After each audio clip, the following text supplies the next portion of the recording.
Well, that was super quick. Howdy.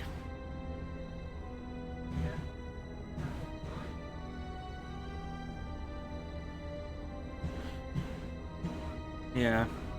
I saw Richard streaming this the other day. I'm just like, the Dark Pact has been fulfilled.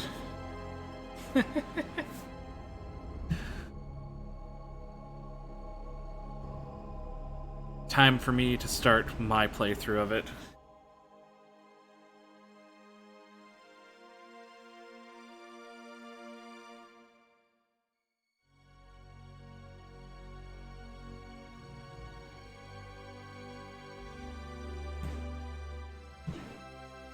Oh shit, I do need to change my title. God damn it.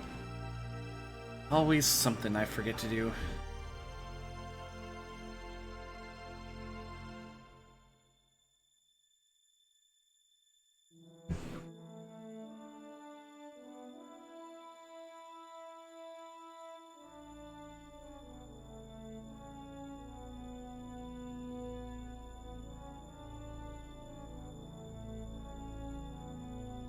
That.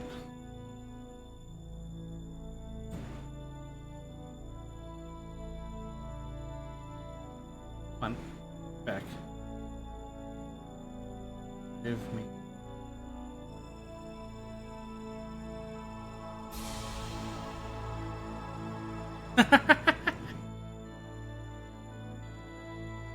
Oh, it's been a while. I don't know if I remember as much about this game as I used to.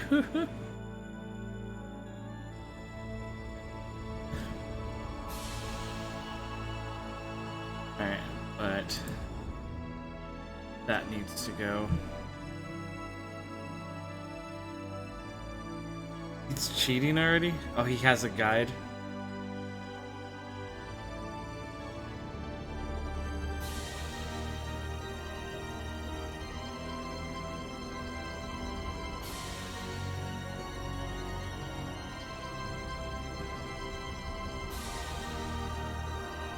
I'm gonna make a valiant attempt to not go to a guide. Which, for the most part, I won't need to, because I still remember how to do the majority of stuff in this game. But I have only ever once attempted to get Ernest, and I might not remember all the things I need to do in order to do that. But anyways, let's get this fucking BRB out of here. Alright, welcome to Star Ocean, the second story.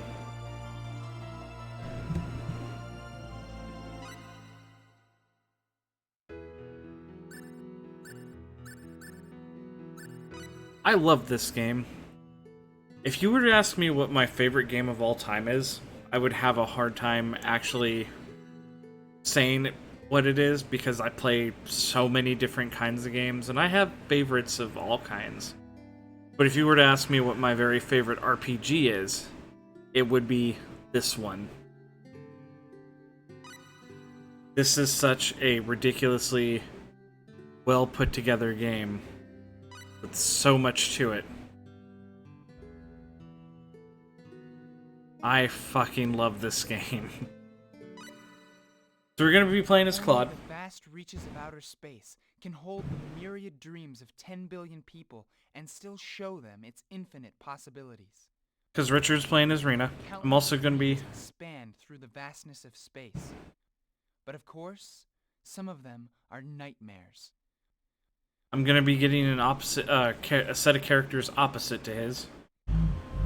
He's getting Celine, Ashton, and I'm assuming Bowman.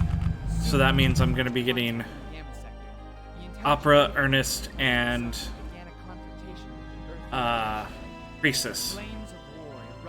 Yeah, I don't get Diaz. I get a little magic boy named Leon eventually. In the space year 342, aboard the battleship Karnas, This is sort of a cinematic retelling of the first game. and received the Medal of Valor. In the space year 345, he solved the mystery of the virus outbreak on the undeveloped frontier planet Rogue. He then thwarted the treacherous plot hatched in the aftermath of Brazonia by G. Revors, leader of the planet Farget. In recognition of this meritorious service, He was promoted to admiral at the unprecedented... Someone yell at Richard in the YouTube comment for playing the way he does. My father, and no one respected him more than me. I also knew that he held a fine position as an officer in the Earth Federation. Yet, I am my own person. I will not be merely the puppet son of Admiral Ronicus J. Kenny. Hero. Well, I'm not saying my playthrough is going to be perfect, but And now, yeah, I am here. we'll see what happens.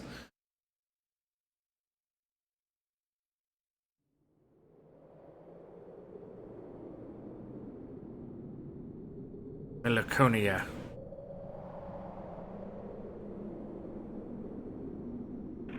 Well, any results different from the pre-landing survey? No, there continues to be no apparent response at any frequency. The field itself seems similar to magnetic energy, but its characteristics are still unclear. Maybe one day you'll do a playthrough of this since it'll be a first for you? Right on. This is a big commitment. This game is rather large. This will take a bit. Absorbing the waves generated by the sensor. So we're basically on this planet, and we don't know what the fuck's up.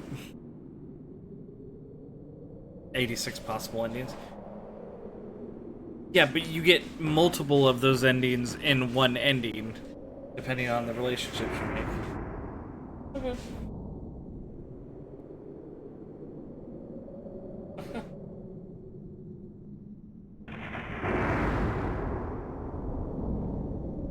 Here you go, Claude. You're an ensign. Have a fucking deadly weapon phase gun.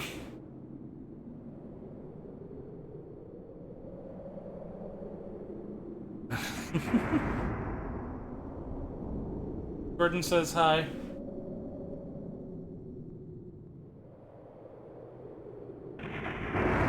Oh, I just realized that's really loud. Let's take that down a bit. Aha, you're an ensign now. You'll need to be bolder than that. Or else we'll give you the red shirt, Claude.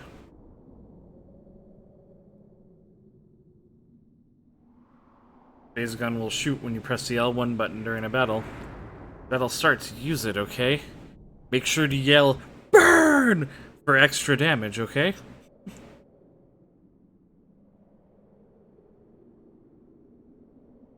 Your base matches it. Yeah, there's some kind of weird anomaly here on this planet. Oh, hey. Looks like we'll just have to get closer. Because, you know, they practice the Star Trek way of space exploration. There's a weird anomaly down on the planet's surface. Here, the captain, a couple of science officers, and an ensign will just go down and check it out themselves firsthand. Because the captain needs to be there. In case they gotta wrestle around with any lizard people.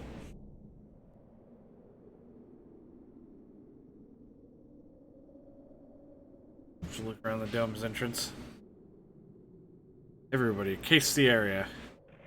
By case the area, I mean just kind of stay in the immediate vicinity and look busy.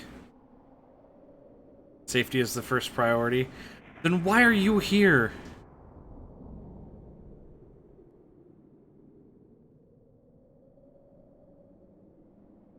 Dad! I mean, Commodore.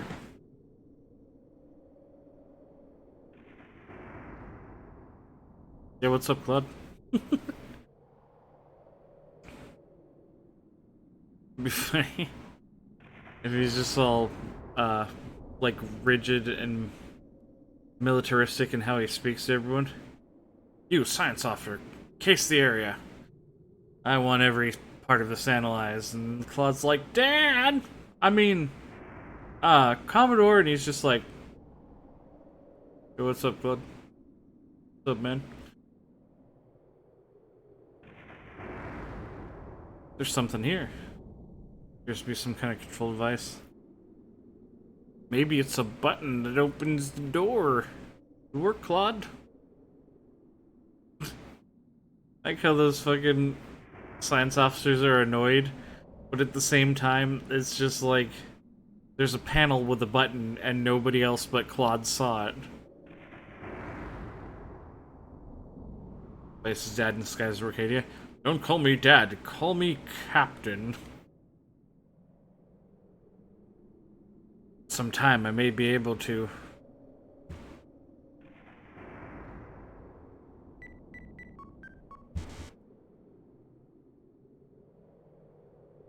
My scanner says it did it wrong. Oh, fuck you, Dad. Does that work? There, it opened.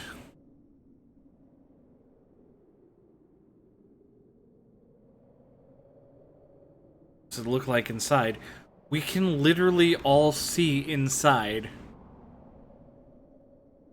We're all within 5 feet of each other, and we all have a clear, open view down the hallway. Give me a sit rep, soldier. What's it look like in there? About the same thing from your point of view, sir.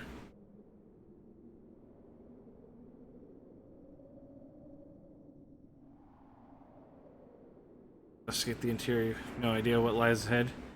Each member must take all precautions.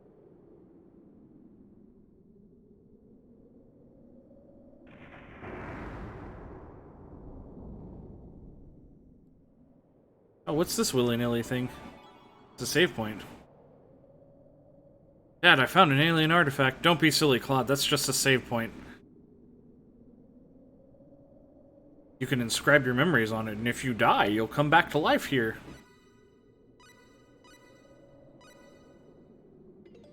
That also means none of the stuff you've done since then will have mattered. Yeah, so the L1 button for phase gun.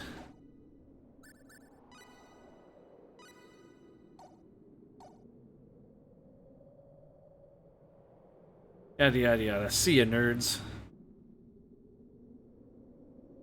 Odd, stop being so reckless. Wait till we find out what the device is. But it's neat looking and it's sparking. I don't fucking care. Alright, there's no need to worry. After all, you gave me a deadly space laser gun. Odd, come back now! Do not approach that device yet! You don't tell me what to do, Dad! By the way, I'm not in control of Claude right now. He literally just did that of his own accord.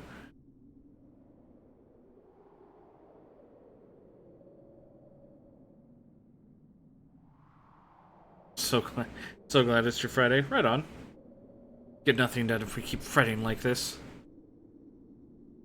Oh, here comes the goofiest fucking forward-facing run sprite I've ever seen.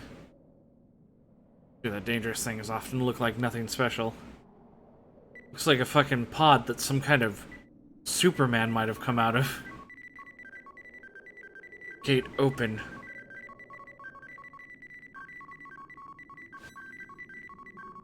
Claude looks so fucking doofy like this. Hey, what the? Ah!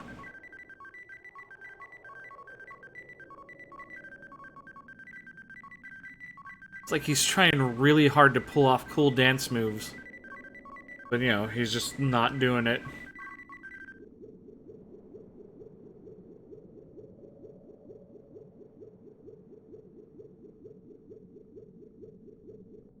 He danced so furiously, he warped through dimensions. Bow-legged moonwalking.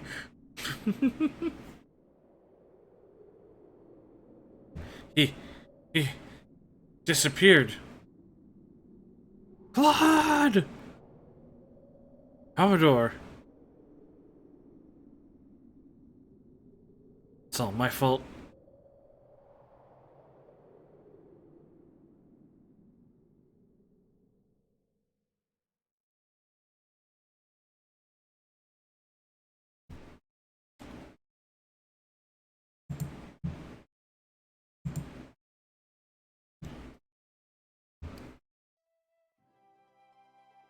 Here we find Claude taking a nap in the forest.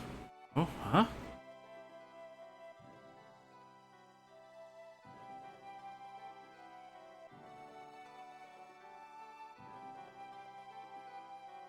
What the?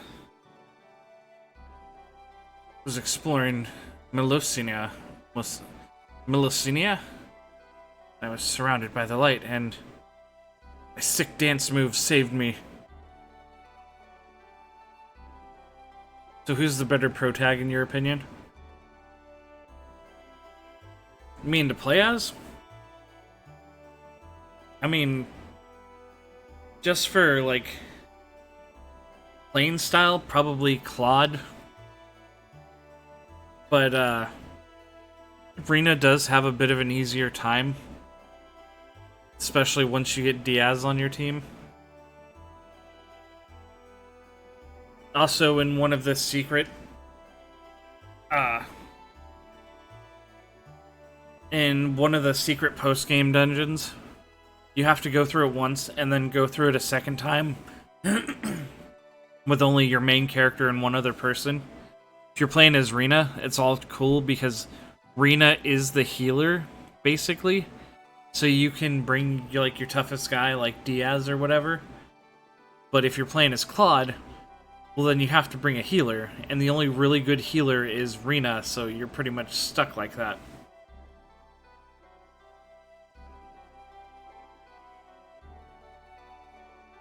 I don't know. There's pros and cons to both of them.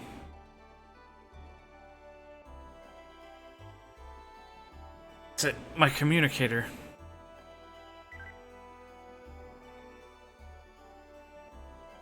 I mean, I suppose there's a guy you get towards the very end of the game, like, almost like right before you go to the final dungeon. His name's Noel, and he's basically just a worse version of Rena.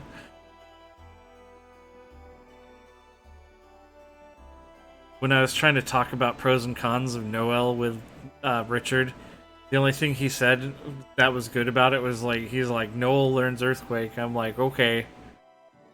Why does he have 0 intelligence? Why is he just worse than Rena in every way?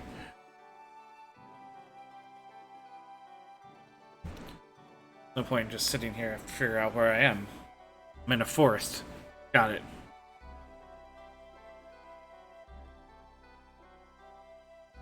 Just one move is his argument, basically. Noel learns Earthquake.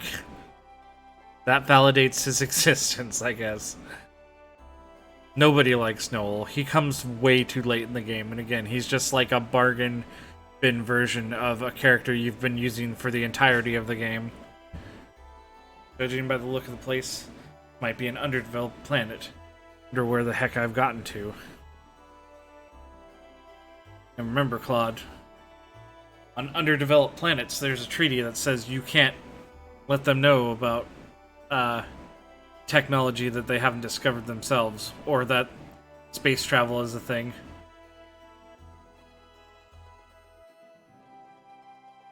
Look out, Rita, there's a mad monkey behind you!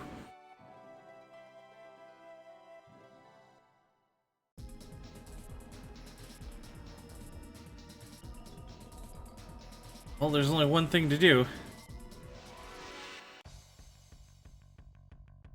Stay focused. You have to use the blaster on this thing, by the way. Burn. Because he will absolutely... You can't do any damage to him. Unexpectedly weak. And he will either 1 or 2 shot you. It's not even a question. Hey!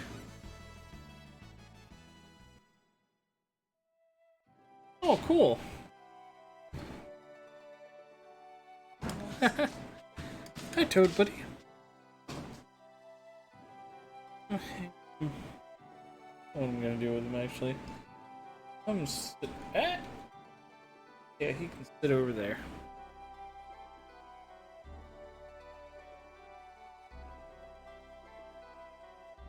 Oh no, I used the phase gun without thinking. Might be busted on the undeveloped planet protection treaty. And be helped. Oh! Hey, Scarecrow! Welcome in, man! Thanks for the raid! Give him a shout out, Jordan. No, actually, I had my little One of my little Toad stuffed animals. I have a lot of Toad merchandise. Welcome in, we're playing some Star Ocean 2. Most of my stuff.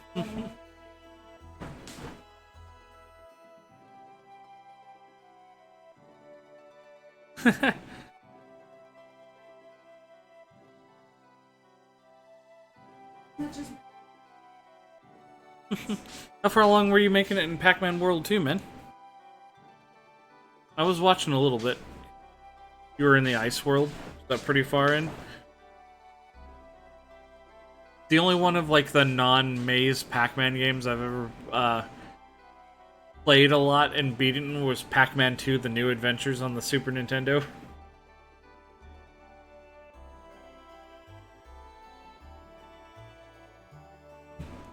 It's gone. Alright, well, we're gonna chase Sabrina out here.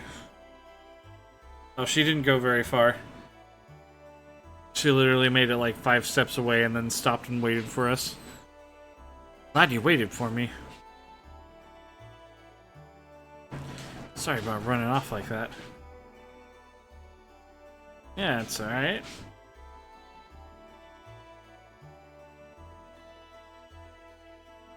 Oh, you just got past the third boss? Okay. Right on. Yeah, I was watching you fight the ghost in the big, like, woodcutter machine.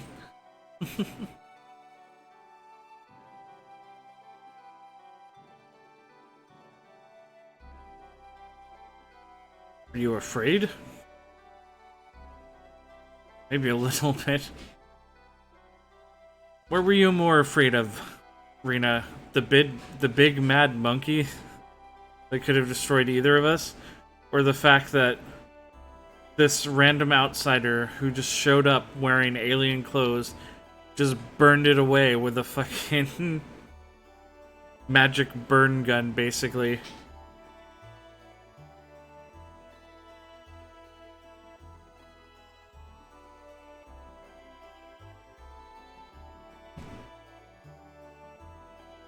It's like, thanks for saving me. He's like, yeah, you waited for me. We're even now. That's the same thing. My manners. Name is Rena. Rena Lanford. Claude. Claude Kenny.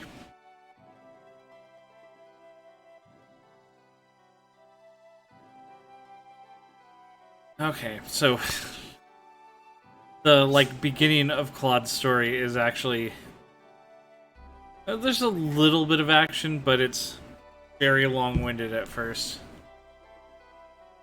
This is like the worst part of the playthrough, is just starting it. But after that, it's all just fine. It's all perfectly lovely. That's not a very good working water wheel. It's just teetering back and forth a little bit. I'm from Earth. I got Claude just... Okay, so in these games, there's an undeveloped planet protection treaty pact, where if you for some reason find yourself on an underdeveloped planet, you don't mention like space travel or that you're an alien, or don't show them any new technology, and Claude is totally blowing that right now. Where's that? Of course you wouldn't know. Of course. It's a place far away from here. I think it's really far away. Alright, please. I've never left this continent. Wow, do you mean somewhere on the other side of the continent of L? Yes. That's exactly what I mean.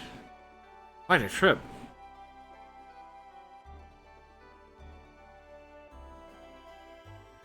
Across the bridge is Arlia. Wait for me to barge in. Well, I mean, unless you want to go back in the forest, Claude, you kind of have to go through the town anyways.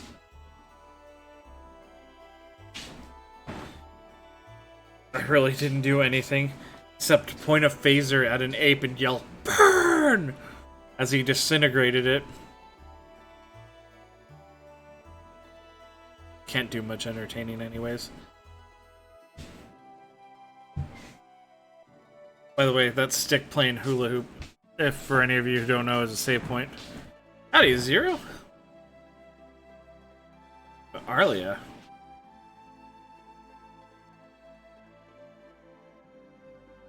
For any of you that were watching Fistlab's playthrough of Star Ocean, this is the same thing from Claude's perspective. There will be some different scenes, and it will look a bit different because I'll be going out of my way to get an entirely different set of characters than him.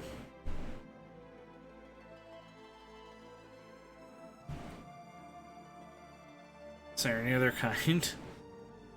Oh, I see, Rena. We haven't even hit the Industrial Revolution yet, huh? Oh, hey, Shads. Thanks for the bits, man. Welcome to the stream.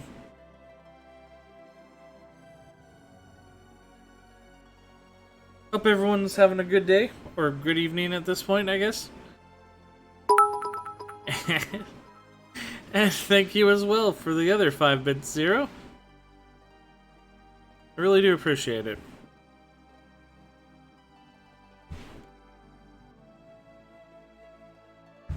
The stream is built on nickels and dimes.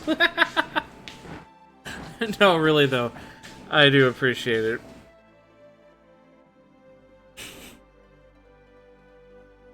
Air's not going anywhere, so breathe as much as you like. You could breathe all the air.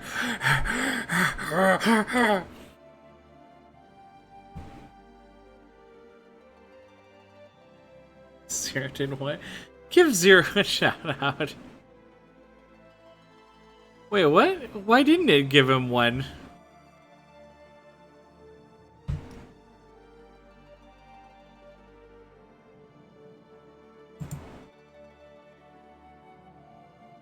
Yeah, give him another one, damn it. Zero's disappointed. Disappointed! There we go. Need you go home, Bruce? Why don't you just walk around the village for a while? I'm doing fine.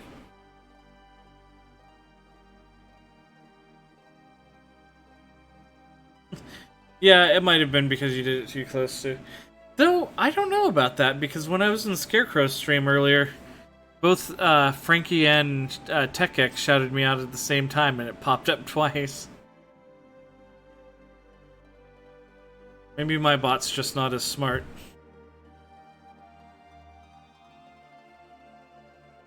Delay between commands you can set. Oh, I think I just left it on default, so it's probably like a 5-second delay or something like that.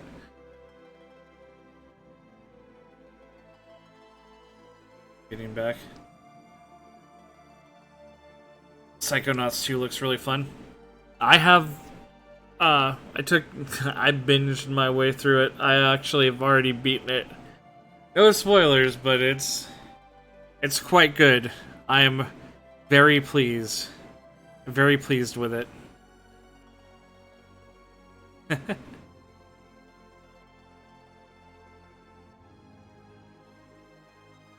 Oh, hey, Kraken? Or Kraken? Oh, thanks for the follow, man!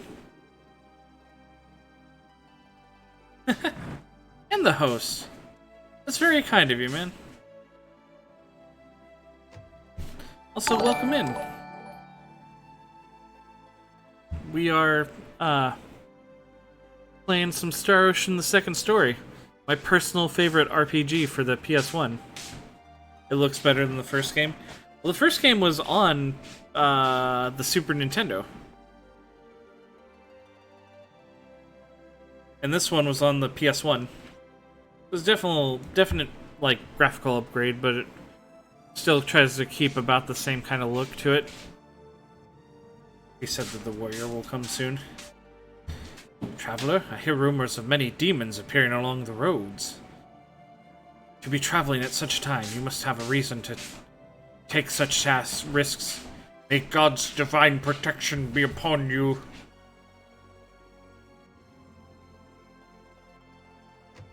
So our goal right now is to just walk around town and basically talk to everybody. Oh, you were playing Dead Space 2? Oh, that's cool, man.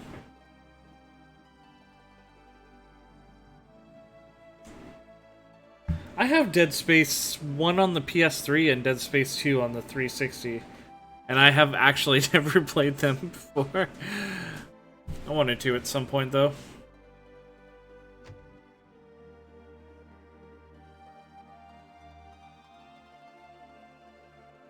Yeah, you can go ahead and give him a shout out as well. He's still been playing more Skies of Arcadia Legends. I hate earthquakes. So many earthquakes lately. I hate it. Hope the Dead Space remake gets a lot of love put into it. Are they even having like the same people work on it?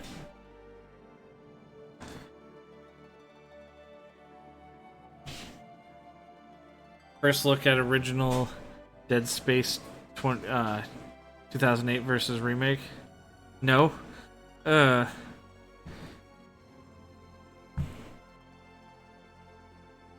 Because a lot of the problems with what happened with the Dead Space series is that Visceral made like a really good survival horror space game.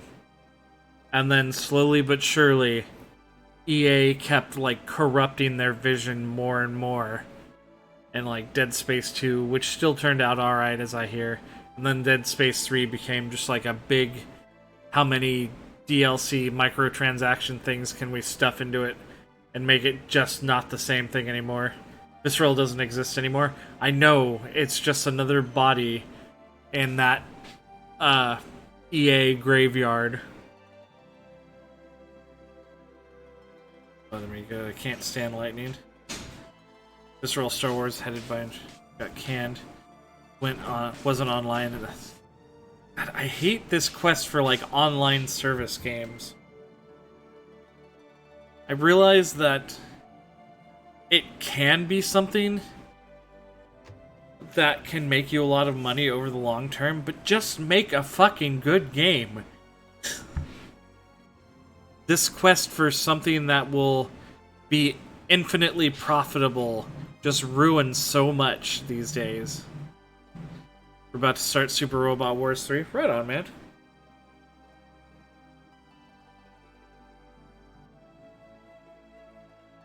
You got a favorite character in the Super Robot Wars games at this point? Then I haven't. I always like, check the link. Alright, okay, fine. I'll take a real quick poke at it.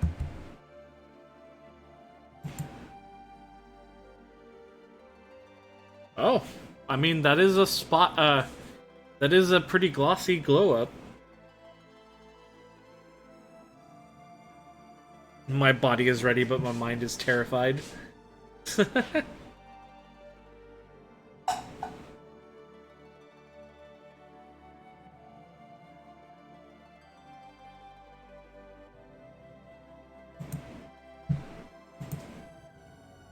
just see if they can, yeah.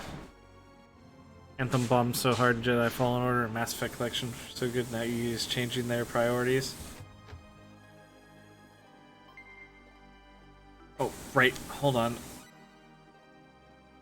I hate Equipment Wizard. There we go.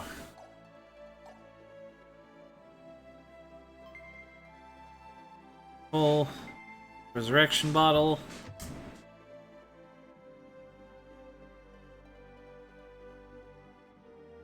Yeah, I don't know. Like, I mean, if they are trying to... I sometimes get a little jaded with remakes when, like, none of the original team are actually involved in it. I mean, it could be good. Or it could be just a thing that looks prettier than the original, but has been updated to suit the way more modern games work. Which could potentially kill the appeal of it. I mean, look, it just needs to be a space survival horror game. It doesn't need, like, co-op forced into it. It doesn't need to be more action-y. It just needs to be, like, you in space getting spooked by fucking Cronenberg masses of flesh that come at you and stuff like that. We will not get the same skin games from Ubisoft now after everything that happened. Arius is doing Diablo 2 remake. Faith in them than I do Blizzard right now. Yeah, me too. I kind of really just don't care about Blizzard anymore. Their scummy practices.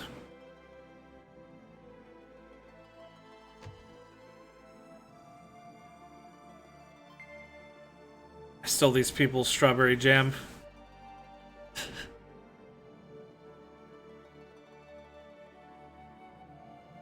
F3 wasn't fully their fault, but mostly their fault.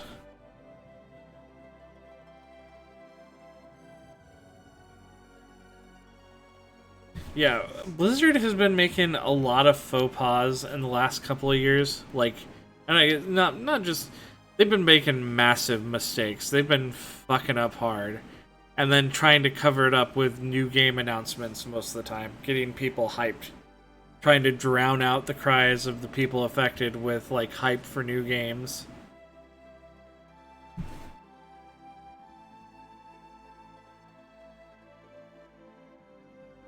Don't know how.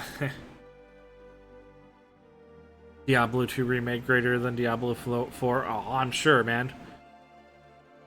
I thought Diablo 3 was okay, but like nothing tops the way Diablo 2 played. As far as Diablo is concerned, anyways. Now fixing WoW and getting rid of features they claim they can't get rid of. Suddenly it's possible. Yeah, that's how it always is.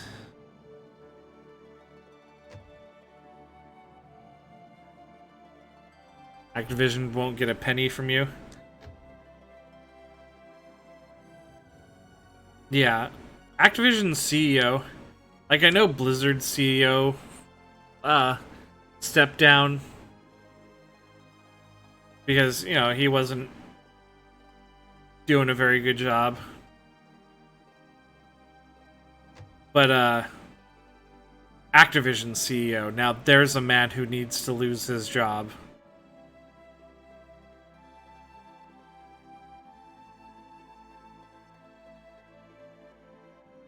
Bobby Kotick is one of like the scummiest human beings who ever lived.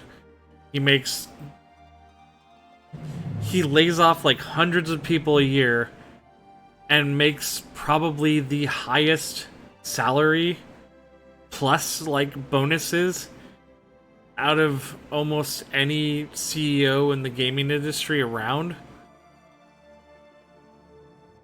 Airs out on business.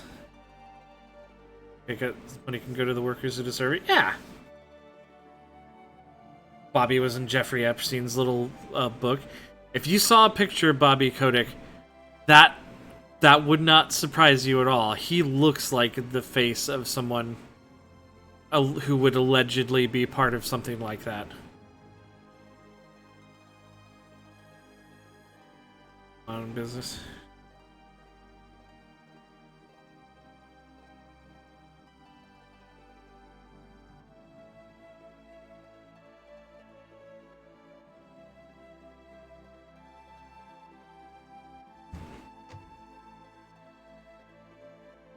Apparently people all over the planet were in this book. Is there a good CEO? Probably not necessarily a good CEO, but there's probably at least a less shit CEO. Because people in that position, all they care about is money. But at least some of them still have the foresight to give a little bit of slack to those underneath them. If they're a non-corrupt CEO. Probably not. Probably not at all.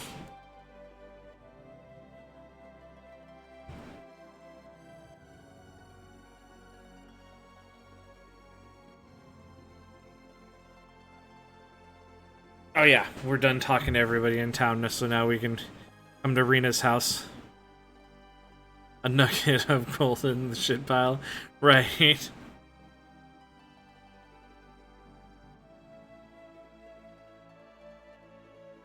And like when you're up on that level, you're beholden to like the shareholders and stuff of your company, and they always want to see continual upwards profit like every year, which is not a sustainable thing. So, you know, you get scummy. You start like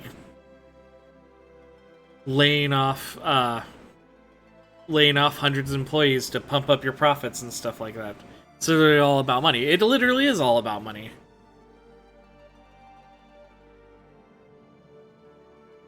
People are just a number to them, yeah.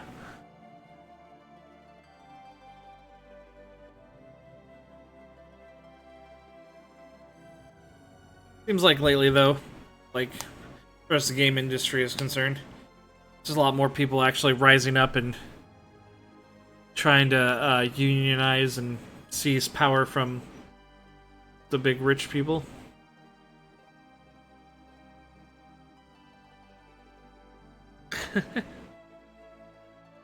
Have I ever had any talks with the Taco Bell CEO? No. Though when I worked at McDonald's, I did actually, well, I say meet. I saw the guy who owned the particular McDonald's down where I was, and he's apparently a millionaire, but he didn't spare any time for me. Ask him for a raise.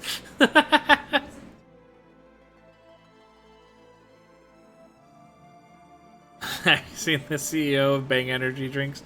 It's exactly how you'd expect him to look. A crackhead?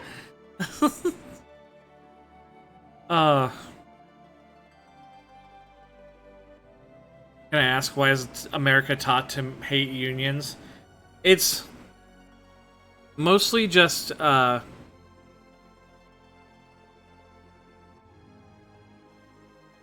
because the CEOs of all these big corporations have a vested interest in staying profitable, and unions step on that. So these big corporations have politicians and, like, the media in their pocket. So they basically can sway things to make it look like unions are bad.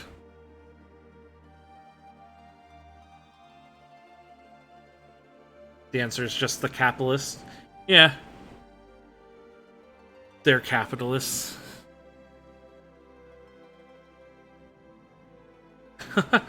Oh, hey, B.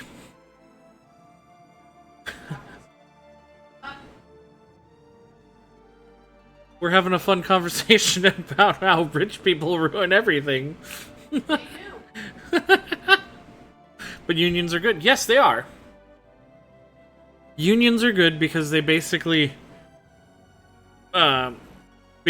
ensure that the people who are in the unions get treated right. Like the feet on the ground workers. Yeah, I mean, like, economy lessons with Big O. Yeah, I suppose.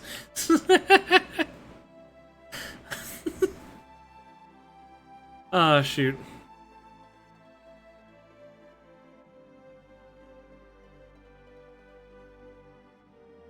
Well, I mean, this is distracting from the rather long prologue that Claude has to go through. Also, now that we've talked to everybody, now we have to walk around with Rena so she can tell us about every building.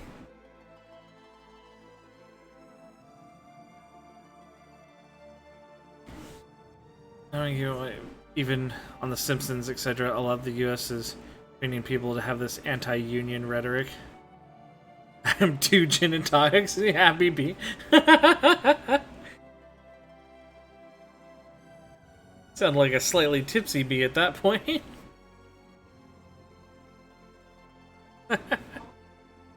Yeah.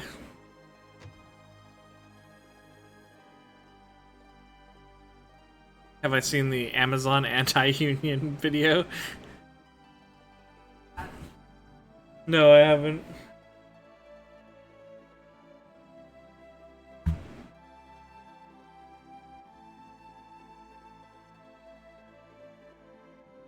But yeah.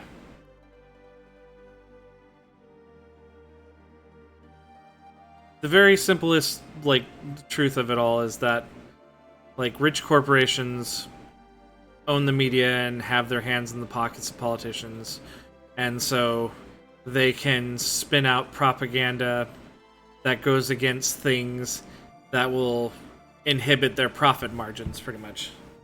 Not seen this game before, it looks cute. Yeah, this is Star Ocean the Second Story. I don't know why we were talking about, like, politics and, like, evil economics. I think this started because we were talking about slimy video game CEOs. Bobby Kotick. Yeah. But yeah, this is my favorite, like, RPG of all time.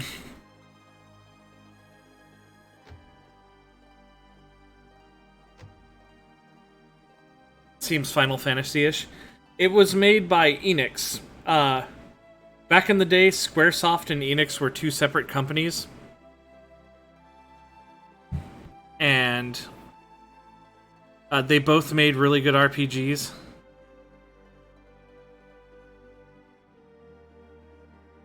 I don't really know if I want to... Like, they had Final Fantasy, and Enix had, like, Dragon Quest and Star Ocean and stuff. And then, eventually, somewhere in, like, 2001, 2002, something like that, they merged. And honestly, during that time, I think they made... I mean, there were still a few game series that were really good, but their stuff started to become very, like... Well, it didn't quite have the same... They were very unique and creative on their own, but together they made some slightly more mediocre stuff, I think, honestly.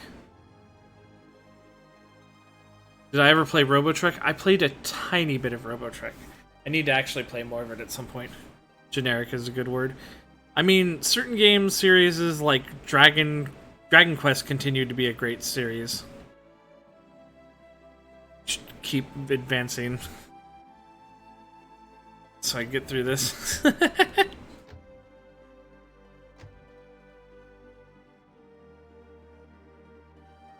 But I think the Final Fantasy series started to suffer a little bit. Kingdom Hearts came out of it, though, and that was pretty good. But yeah, the Star Ocean series really suffered from those companies coming together. Like, as far as the Star Ocean series is concerned, I consider this one the absolute pinnacle. So this was Enix's answer to FF7. I do think this came out around the same time, so it might have been, yeah.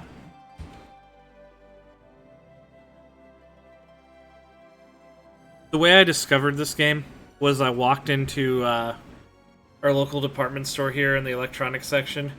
I was looking for a new game for my PS1, and there was this game, and there was Legend of Dragoon. My favorite person is Bobby Kotick. No, I don't think so. Games of Star Ocean came out in the PAL region, sadly. Oh, that's sad. But yeah, I was looking at it, and I asked the person who was working the area, I'm like, I want one of these, but, you know, I don't know which one. He's like, oh, well, he was explaining to me all the merits of, like, Legend of Dragoon and stuff. And then he's like, and Star Ocean, the second story is pretty fun. It definitely has more, like, replay value to it. Replay value matters a lot to me, or at least it did back in the day. It's like, it's got so many endings and, like, different characters to get on every playthrough, and I'm like, oh, okay. So I picked that one up. I have played Legend of Dragoon since, and it is a good game as well. But I'm super happy that I got this game when I did. Because it means a lot to me.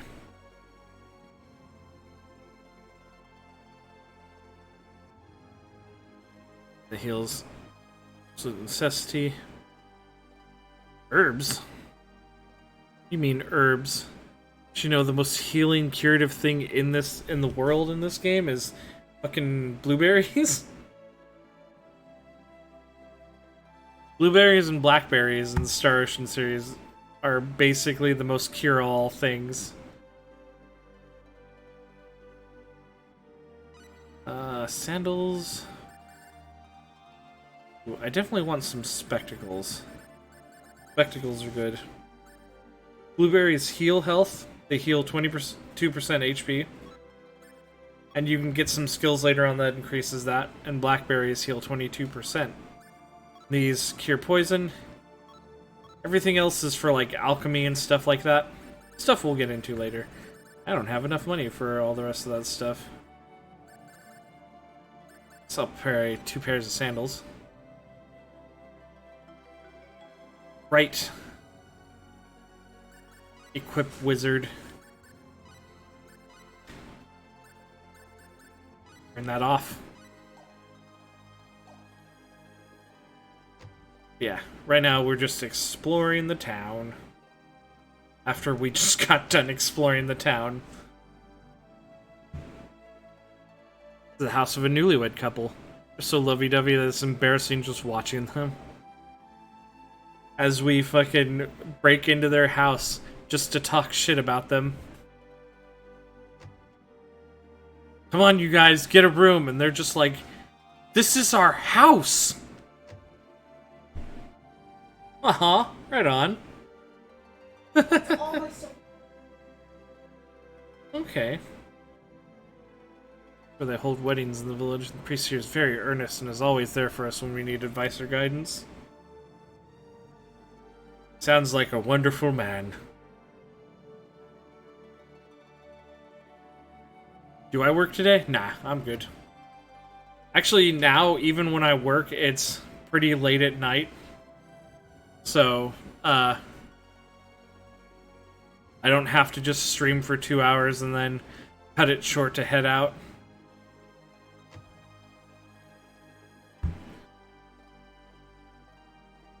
Oh, Brina's mom made us a feast while we were away. This is like cake in a jello mold, like turkey and ham. Do you prefer this work or your old job? I mean, okay. So here's like an actual update of what's going on with me. So this new job is like late night kind of part-time hours. But that's actually good for me right now because I've learned that me and the other people that were working at Dairy Queen are going to get insurance for lost wages because we all lost our jobs because of a fire. So I'm going to have that coming in as well as my part-time work while I can actually like work on improving my Twitch channel and stuff like that too. So I'm actually in pretty good position now. I was kind of a little scared for a little bit. What do we do about the Monster Hunter World collab? Just start earlier in the day? If you guys are okay with starting earlier in the day, I would appreciate that. Like, because sadly, even though I tried to argue my availability with them, they told me that specifically they hired me because they needed someone for like Wednesdays and Thursdays. So I do have to work on Thursday nights. But yeah.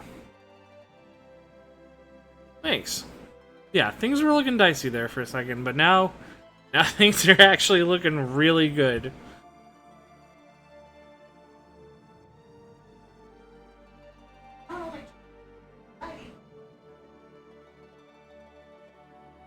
Huh?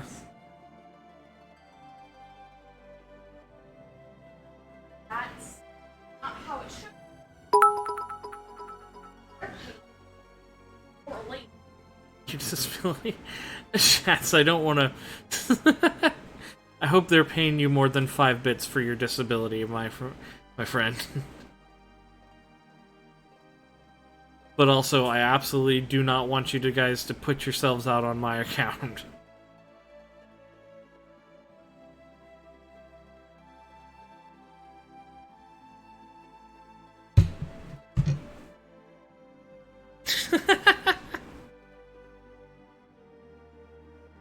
You put out.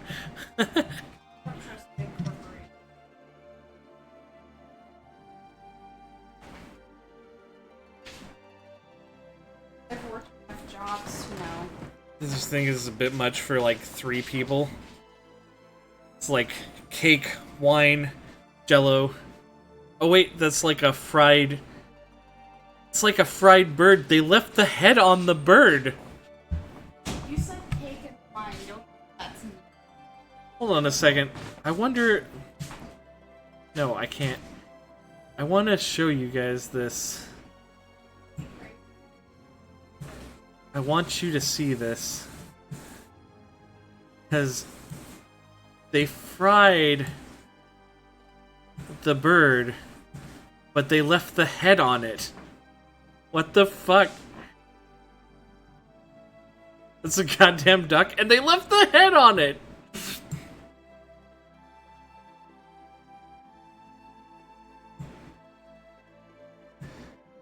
That's like with pig roast, they leave the head on the pig. Yeah, but you don't, like... I've never seen, like, a bird meal where they left the head on it. Haven't I seen Christmas Story? Yeah. I have seen Christmas Story. They have to chop the duck's head off because the dad is like, head is still attached.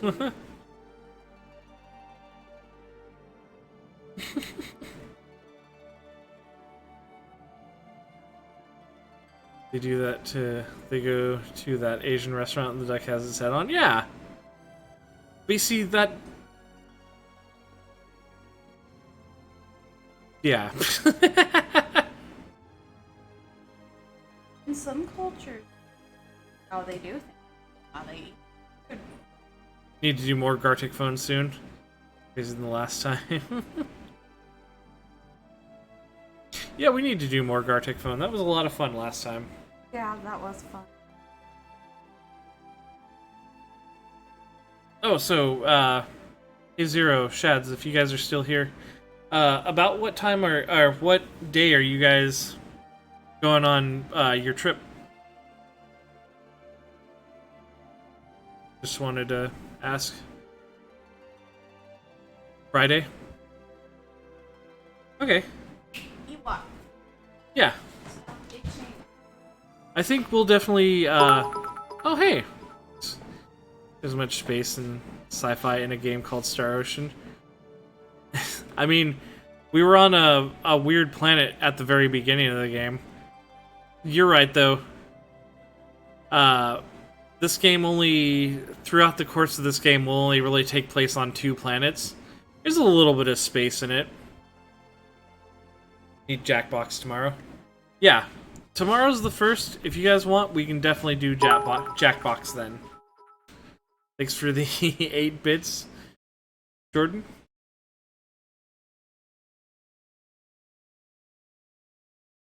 Yeah, because I'd like to do that for you guys before you head out on your trip. I actually bought that Humble bundle, so now I have like almost all of the Jackbox Party Pack games now.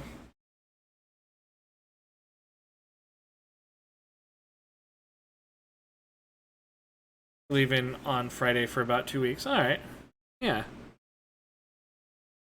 Oh, shoot. Yeah, it said where, someone said where they were going at one point.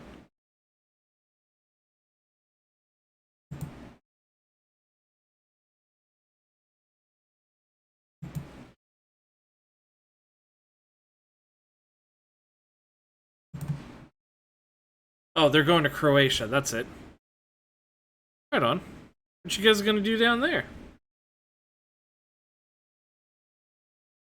We ate too much food.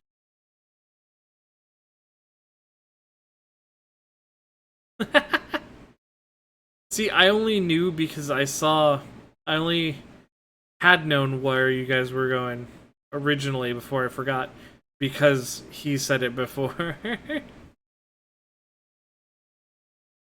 I don't think you guys had actually told me.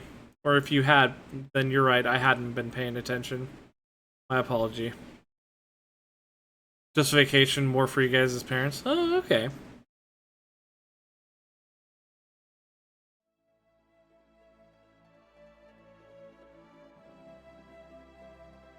I'm a bad man.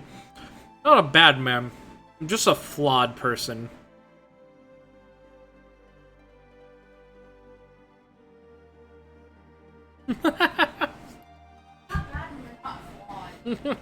I think everybody's a little flawed in some ways. Better. I don't believe that.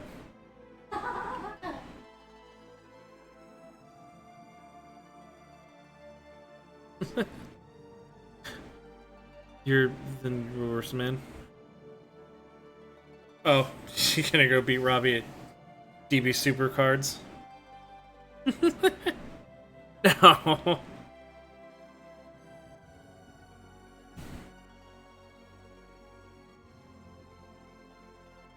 Let's find a way to get back home.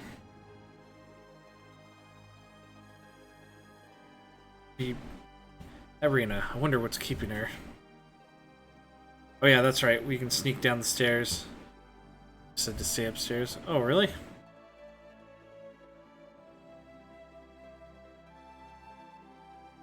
$35,000 bits a month.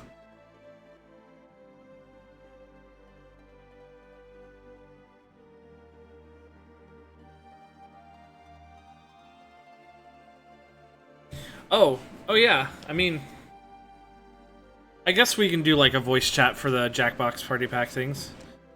If you guys wanted to, do that, yeah. It doesn't bother me at all.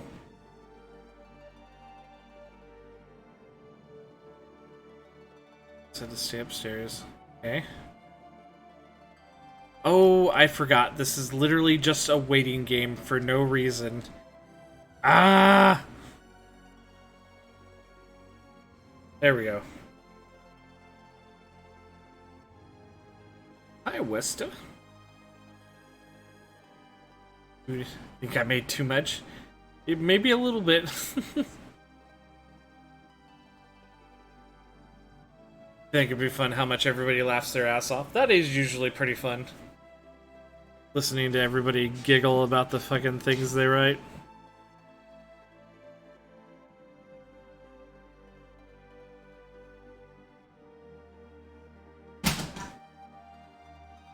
Oh, my TV remote fell between the two chairs.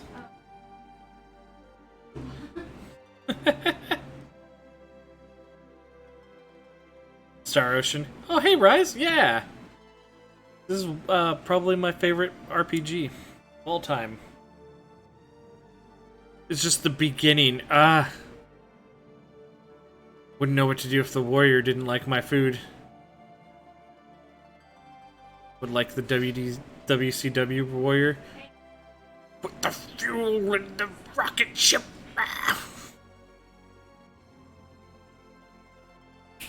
Stop it.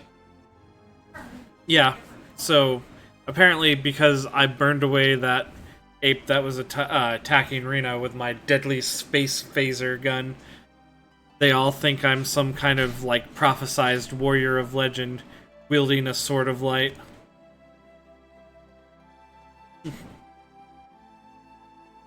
I did it. I said it. What did you say? The warrior. So what did he say?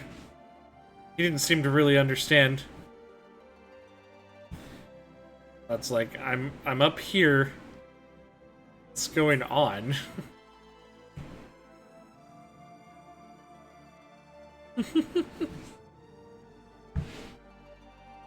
Please just calm down. He does not yet understand the situation.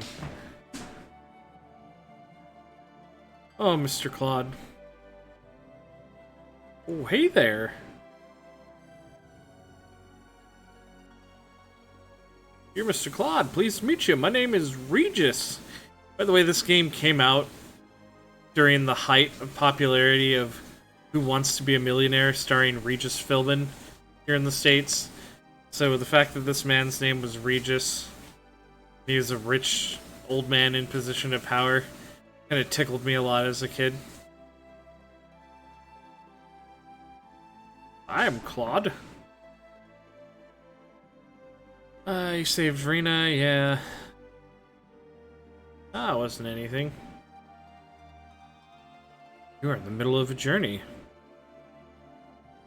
Am I in the middle of a journey? I do need to get home. Are you traveling the Kingdom of Cross, or perhaps the continent of Lacour? I don't know where you are, and you're not clear on your destination. Quite a strange traveler, I must say. Yeah, about that. What are you trying to say? The risk of being rude, I must say that you are lying, Mr. Claude. You're no simple traveler. There's no such thing as space. Technology is a lie. If I'm no traveler, then who am I? Man from another world, the warrior of legend. You are merely disguising yourself as a traveler to spy upon the world. Am I wrong?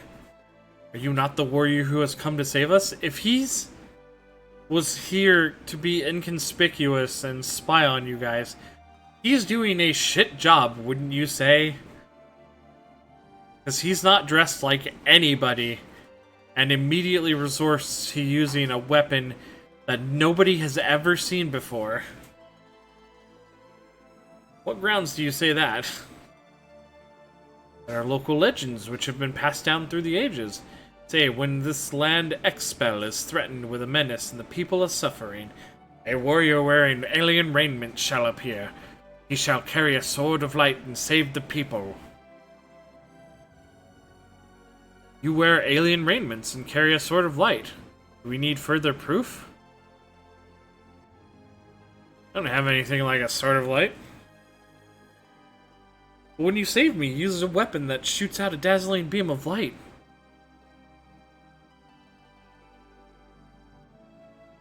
That was my deadly space laser phaser.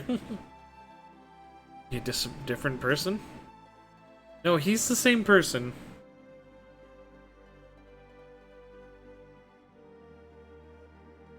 Just saying about the Sword of Light. It's not exactly a Sword of Light, but I do have such a weapon. Does not make me some sort of warrior. Works extra well when I yell, "Burn!" when I use it.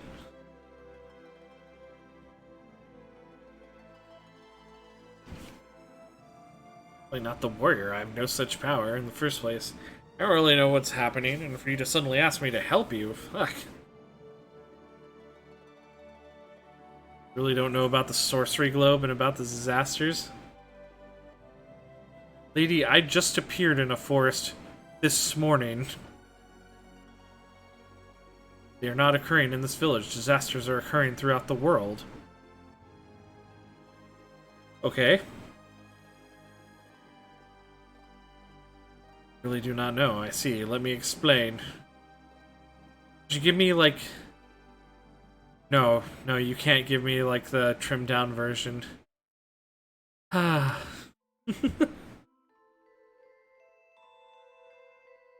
On another continent, located in the northwest of this village, is a country called the Kingdom of El. One day, a meteorite suddenly landed in the village of Illuria, one of the domains of the Kingdom of El. At first, there was merely a fuss about it, being an unusual meteorite, but soon... Eventually, unusual occurrences began to happen. The previously peaceful Kingdom of El began to be suddenly plagued by many groups of demons, which became violent. Nothing like this has ever happened before, that is, until that meteorite fell. So do you think it's strange to believe that there is some connection?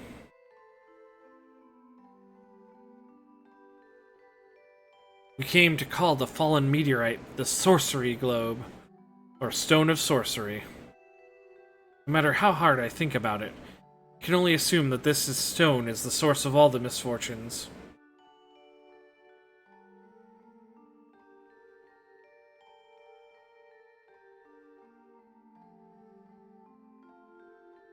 Sorcery Globe fell to the ground suddenly, and now you appear suddenly. And now you appear suddenly. The meteorite is the source of all the misfortunes, and we felt that you are the only one who can put an end to them. Like, I really do love this game. It's absolutely one of my favorite games, but God, the beginning playing as Claude is such a fucking slog. Disasters are occurring even now throughout the world.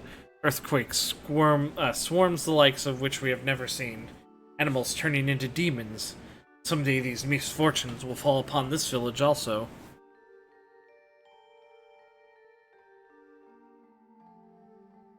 But then again, maybe that's just because I've seen this, like, 4 or 5 times before. But I have no such power. I would have no chance against a meteorite that is able to cause such misfortune. So where exactly do you come from, and where are you going? Where are you going, Cotton Eye Joe? That I can't really easily explain. Even if I were to explain, I doubt you would understand. One thing I can say is that I did not come here of my own will. Rather, I came here by accident.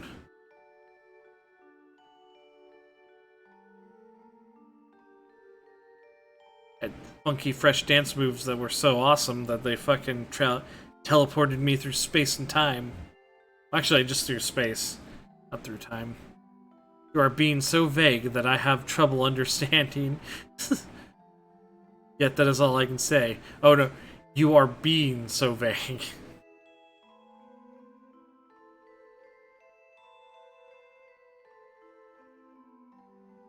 I see.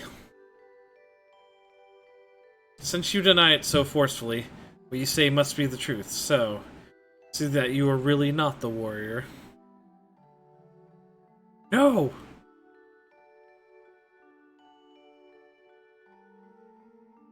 I'm sorry. No, this must be a disappointment to you. Yes, but it was our misunderstanding. This is not something that you need to worry about. We'll just sit here and peacefully wait for oblivion to take us. It's fine. It's not your fault, Claude. Sorry about this. Rena! I'm going to very angrily power walk out of this house. Please leave her alone for a while. She must have believed that you really were the warrior.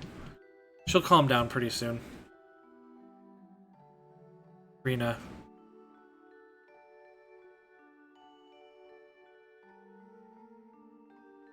Mr. Claude, I have one request of you.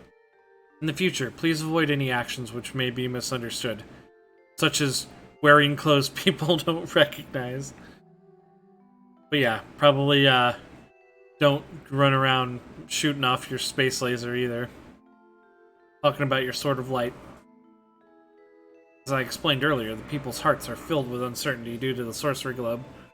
At such a time, there may be people who confuse reality with legend. It is not unreasonable to expect them to want to cling to hope, like Rena. The hope could never come true, then it is best not held in the first place. Please, do as I ask. Yeah, don't worry, Claude. You just destroyed all of our faith in a prophecy. It's cool, man.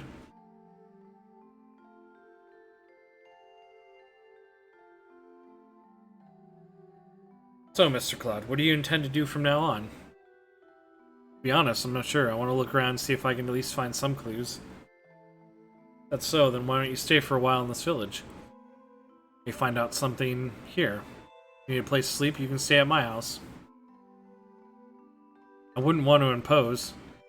It's no imposition. I've caused you much imposition myself. Say so, then I'll take you up on your offer. Well, I certainly hope so, Claude. After all, you stomped all over my dreams of salvation.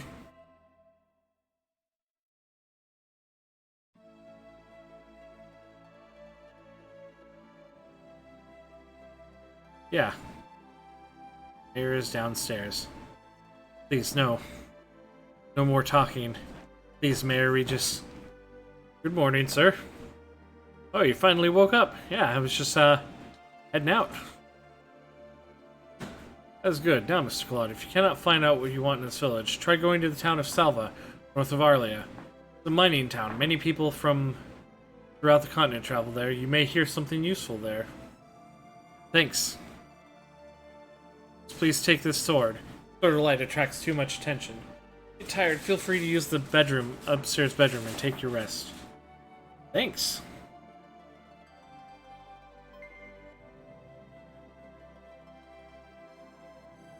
Take care when you go. Oh, good. Ah.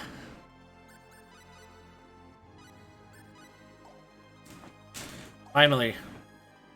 We actually get to go out and have a bit of action.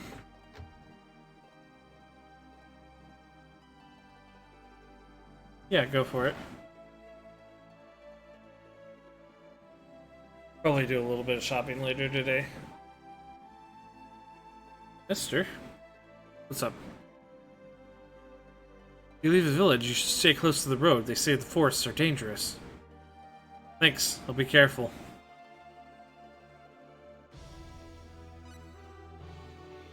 Go ahead and save.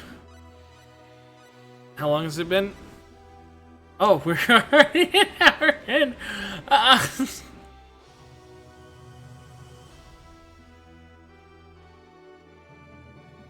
Fuck that kid. I can go into the forest if I want.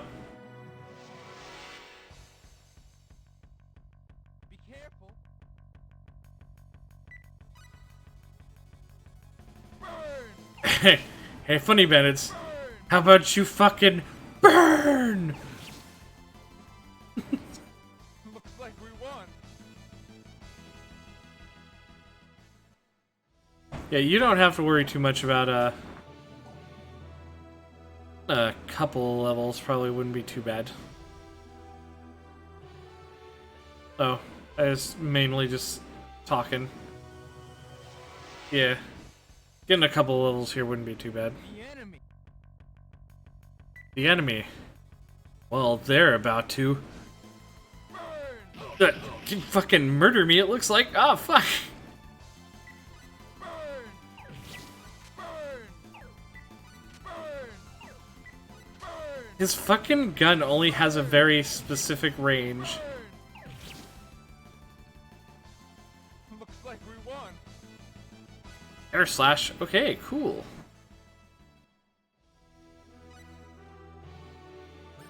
I wouldn't judge you. Okay, so the way abilities, like, combat abilities in this game work is that, the more, if you use them a lot, like after about 200 or 300, like, uses of them, they level up. Air slash! Air slash! Air slash! Air slash! Air slash! You can even do this with the space phaser he has, Effectively weak. but there really isn't a good reason to do that. But you can. Level him up a couple of times. I think we need to be very high level for what we're going for.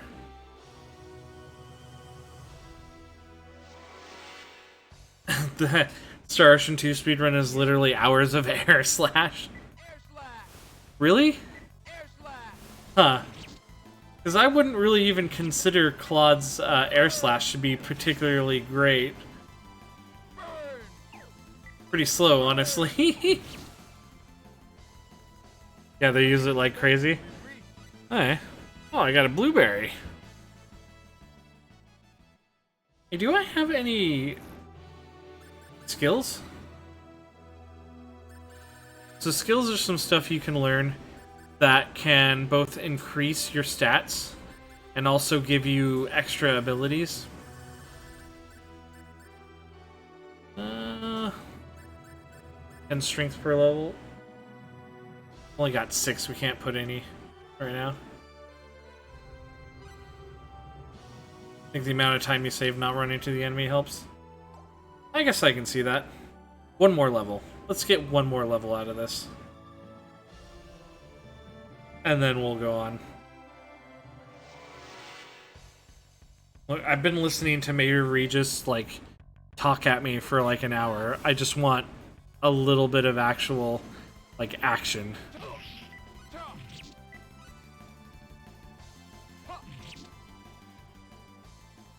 We have a full score with this.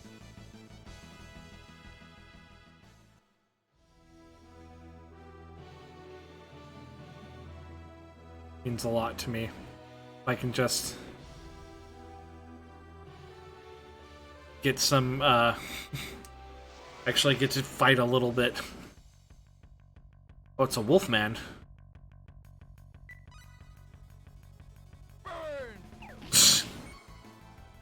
Burn! Unexpectedly weak. Yeah, it helps that you have a fucking phaser gun that just completely vaporizes them, Claude.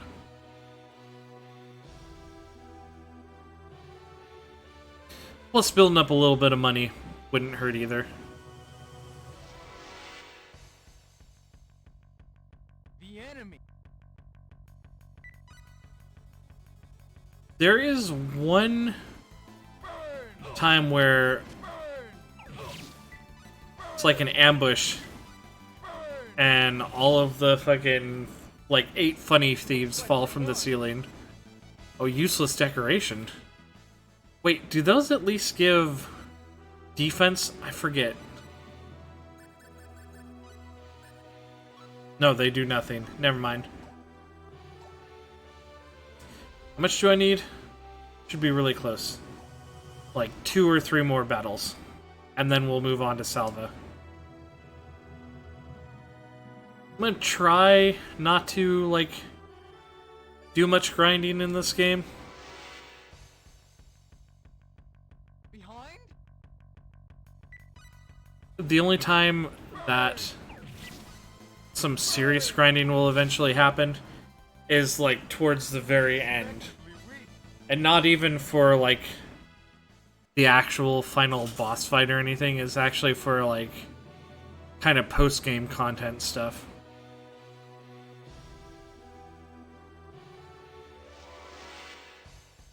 Here, I just want one more level. That's some classy sneaks you got there, werewolf man. Looks like we won. Okay. One more level, or one more battle, and then we'll head off to Salva.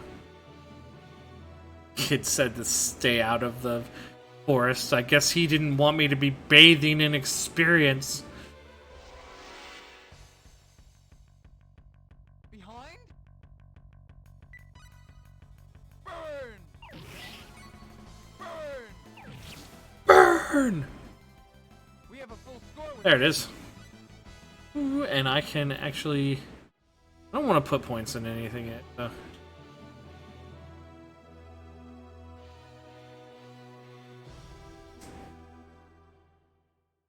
So if you save up your points, there's actually a skill you get later on that lowers the price of all the other point things. And it is... Mining Town of Salva. It is pretty good for saving you a lot. Just have to get it first. Determination, isn't it? I think it is determination. No, wait. No, I think it's perseverance is what it's called. Look at this. Even, like, jam does less than the actual berries that make up the said jam.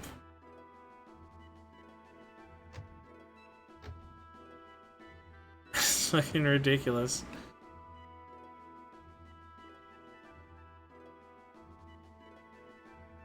Think you can get it from crafting with a hidden skill? Oh. Interesting.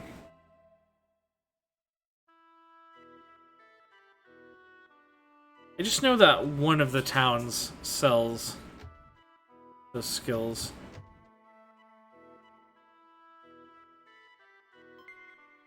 Heavy ring.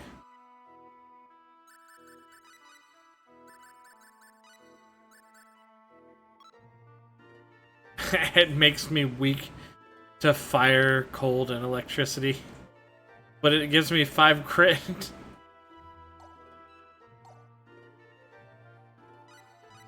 Actually, I think for right now, there isn't a whole lot of stuff that's actually going to use fire, ice, or electricity on me.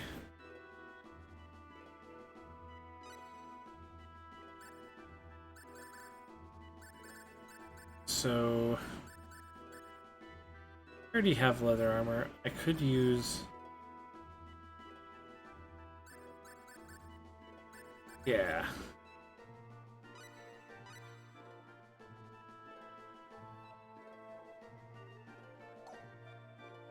Yeah, the crafting skills in this game are another fun thing to mess around with. Because you get so much junk, but occasionally you get something really good. This is accessories, I believe, right? Everything's really expensive. Do I actually have blueberries? Yeah, I do have blueberries. Blah. What? Huh?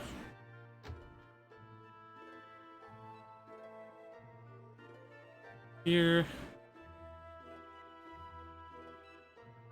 Salva drift. Young man worried about talent. Oh yeah, that's right. We can actually check our status. See what he's talented in. He's got originality, a sense of taste, and a sense of rhythm. So he's like... He's kind of a little bit good at art, cooking, and music. He's not great at them because they also need like other complementary skills to make them really good at them. But you can learn them randomly if you continually try to make things using those particular skills. Master Allen is in charge of the mansion, but he'll see no one. What about you, Mr. Cook? Acting odd lately. He's been holed up in the study all day and he isn't eating at all. Yeah, this game just has a lot of, like, fun, creative shit in it that you can mess around with.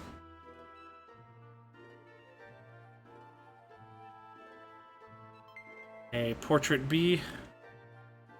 You can use those to see a illustrated picture of one of the characters. In this case, I'm pretty certain that's a portrait arena.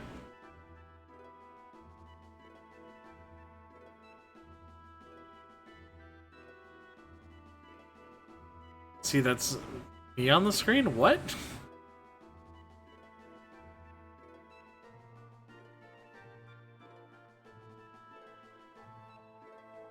No good. This really is an underdeveloped planet.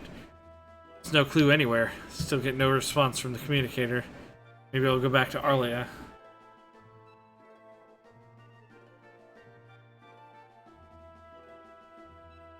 Okay, so yeah, let's go back to Arlia now.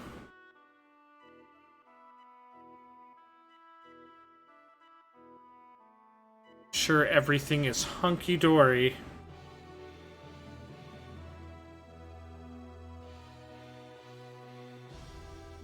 Sure, Mayor Regis has another fucking 2-hour monologue prepared. The enemy. Air slash. Air slash. Air slash. Air slash. I mean, I guess if they're just walking directly towards you, air slash is pretty good. I don't know, it just travels really slow. Well, Claude's version of it does anyways. It's especially awful at close range, though. Why is everyone here?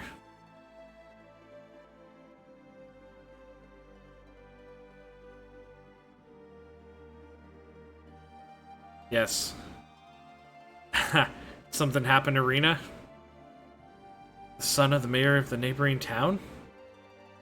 I heard his name. So, then I can be brief. Rena was forcibly carried off by Alan. He was very persistent. His own mansion, the scoundrel. See, okay. This is like a weird thing with games that have overworld maps. Because I walked the road from Salva back to this town. He wasn't in Salva when I was there. So presumably he was here kidnapping Rena. Which means that fucking Claude was walking down the road, saw Alan, maybe a couple of goons, carrying a wriggling sack that sounded like Rena and just thought nothing of it. What are you even sitting around? We have to go rescue her immediately. Would I call Onimusha a horror game? I'm not that great at Onimusha. I refer to it as kind of like Samurai Resident Evil, basically. Because it's got the same tank kind of control scheme. And you are still basically fighting zombies, but you're fighting them as a samurai. You always considered it an RPG? Okay. Well, I defer to your judgment then, Natty, because, as I say, I've only ever played a little bit of the first game, and I was bad at it. I haven't put a whole lot of time into it.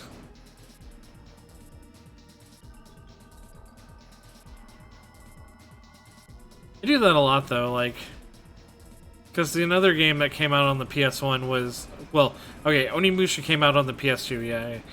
But another game that came out on the PS1, also from Capcom, was Dino Crisis, and I just consider that, at least the first one, Resident Evil with dinosaurs. Doesn't really have the mood or vibe that would define it as a horror game. I would kind of argue that, well, I guess RE1 was trying to go for that, but it just came off really campy. You'll start it a bit before October. I mean, over time, Onimusha definitely morphed into a game that was absolutely not about the horror, with the third game being a game where the main character travels through time and swaps places with Jean Reno.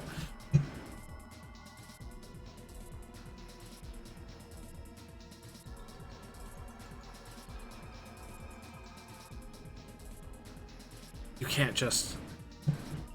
You know, come to think of it, I think they just... Sometimes Capcom just doesn't know what to do with their series.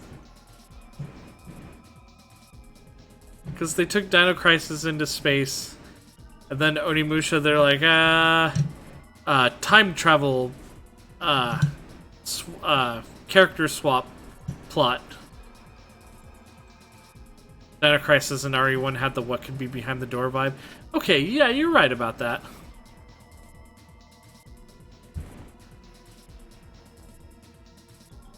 Even if what was sometimes behind the door was Barry Burton being like, "Here, Jill, I found a weapon. It's really good against things that are living." Thanks, Barry. Also, this isn't a weapon. This is acid rounds for a grenade launcher that I don't have yet. I'm going back to the kitchen to fix myself a check out for more clues. You didn't get that suspense from Onimusha? Understandable.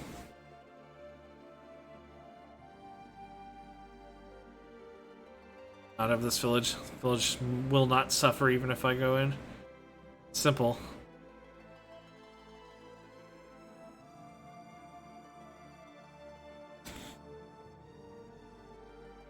It was just one of those things where, made by the same company that made Resident Evil, it's a game with zombies in it, and tank controls, so I equated those similarities to it being similar to RE.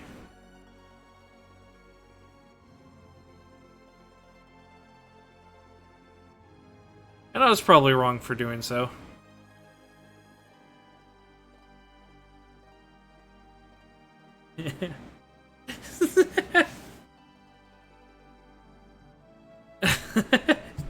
You're very disappointed. Disappointed! That's fair. You know what? Because as I said, I played Onimusha on the Xbox a few times, and mostly what happened was I'd just make it to that first big, like, red Oni boss guy, and he'd stomp me flat, and that would just be the end of it. I'd get frustrated. But then one time I actually made it further than that, but I didn't get too much further. That was about as far as I ever went in that.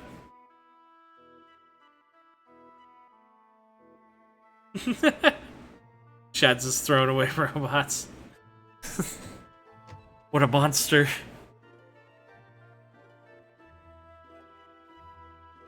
What game frustrated you, Natty?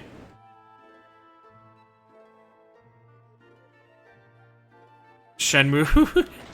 I like that Claude, just in full view of everyone, he didn't even think about it. Immediately pulled out his...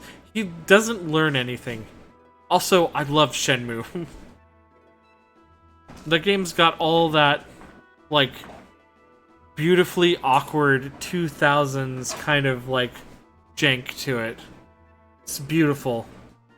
Ryo Hazuki is a soulless robot on the path for the man who killed his on the path of revenge against the man who killed his father. He wants to find some sailors, and it is amazing. Horrible voice acting, boring gameplay, unnecessarily cryptic puzzles. Hey!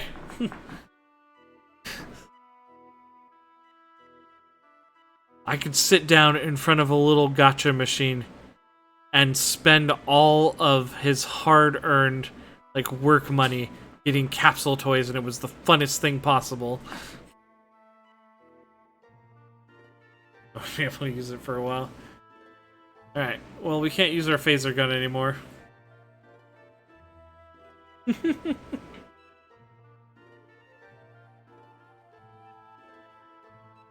can do that in Yakuza. You can't get gacha toys in Yakuza. I do really love the Yakuza games too, though. Yakuza... Okay, I will give you this, Natty. The Yakuza games do seem like a very natural upwards progression of what the Shenmue games started.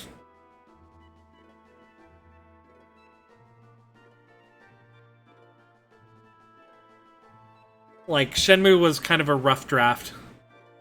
And admittedly, I do love it for that. But the Yakuza games are much better. That being said, man,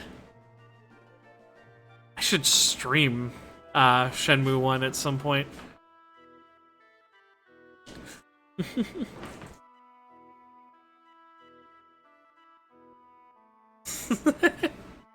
See, you can't change...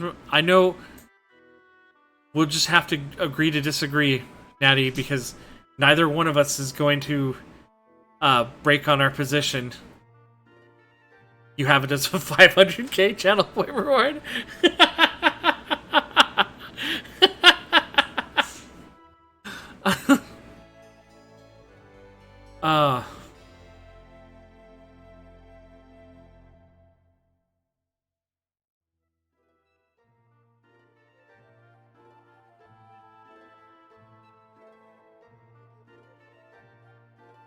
Maybe once I clear up a little bit of space in my current rotation of things I'm doing, maybe I'll start streaming Shenmue. I'm doing... You played Never Dead before you played Shenmue? I bought Never Dead when it came out, and I played all the way through that game. Never Dead was a game where the idea of it had so much potential. No, I hated Never Dead, man. It was actually fun. It had a fun premise. But the gameplay as you went through became tedious. It made me so sad. I wanted to like that game so badly. Not dying is actually a fun, interesting game mechanic. But if the wind blows too stiffly... Yet you like Shenmue? Yeah, Star Ocean 2, the second story. Or just Star Ocean, the second story.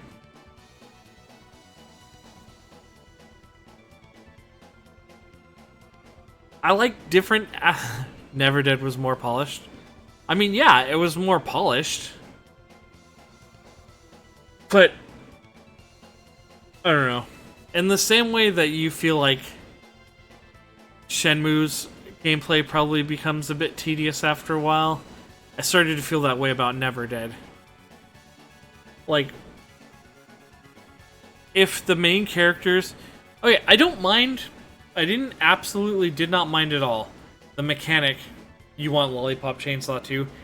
I'm right there with you. I love fucking Suda51's shit. But it's a fun mechanic, having your arms and legs and torso blown off, where you have to run around and collect them. But I wish his body parts had a little bit more durability than a stiff breeze blowing and having all of his body parts scattered to the four winds. I beat that game, and I could say that I enjoyed some of it, but it just started to get kind of tedious towards the end. I think I just wanted more, like, diversified locales, too.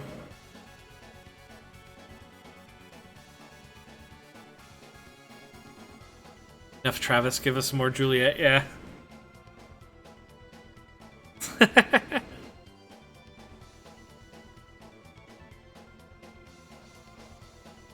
I played through Lollipop Chainsaw once. I think I only got the bad ending of it, though.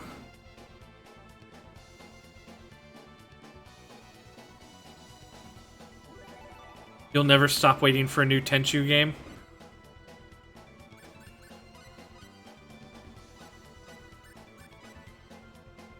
Tenchu was another game that I was...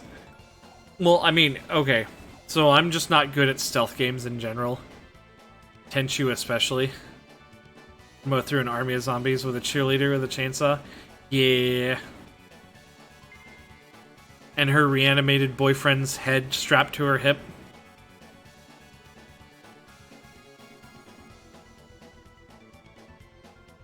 I had a friend who's really good at playing the Tenchu games. And I'd watch him, like, seamlessly, easily go through the levels and kill everyone, no problem. Some of his dialogue was amazing, some of Nick's, yeah. And then I'd try to do the same thing. I'd hop down and murder one man, and then immediately off in the corner I'd hear, "Ninja!" from someone who saw me.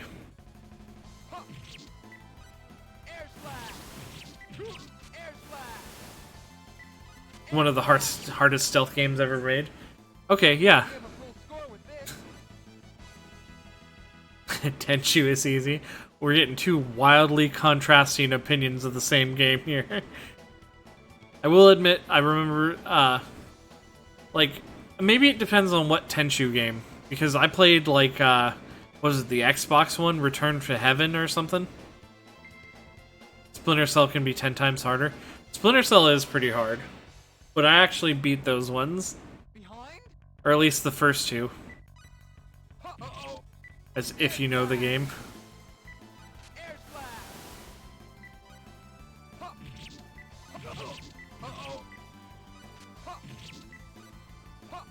Like,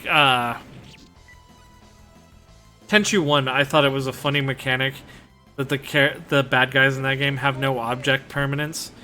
So if they're chasing you and you throw a ninja star at them and they hop behind a tree or something like that, they completely lose you.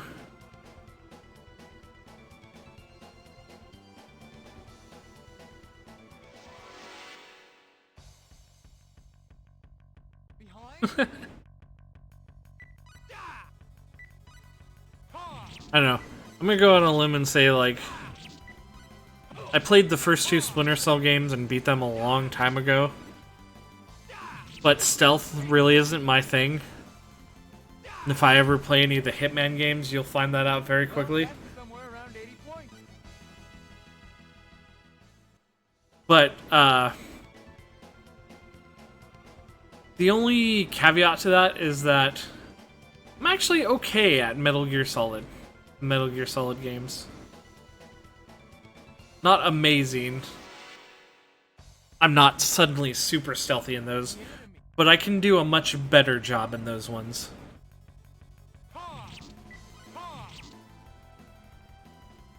We have a full score with this. I never played any of the Splinter Cell games after the third one, though, after Chaos Theory. Because those were the ones that started coming out for the 360, and I just kind of fell off of it at that point.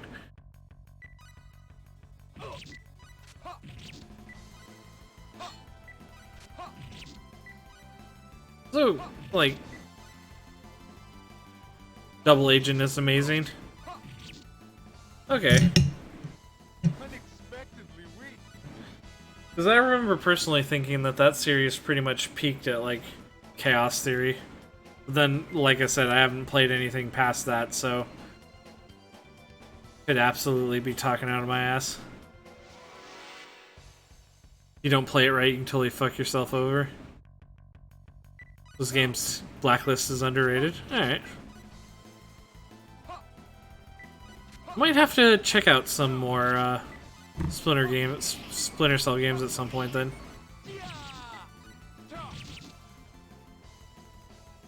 Looks like we won. I remember playing the co-op for Chaos Theory though. That was ridiculous.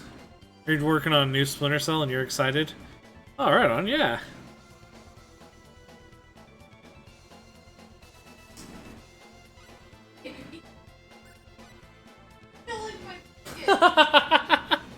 That is funny.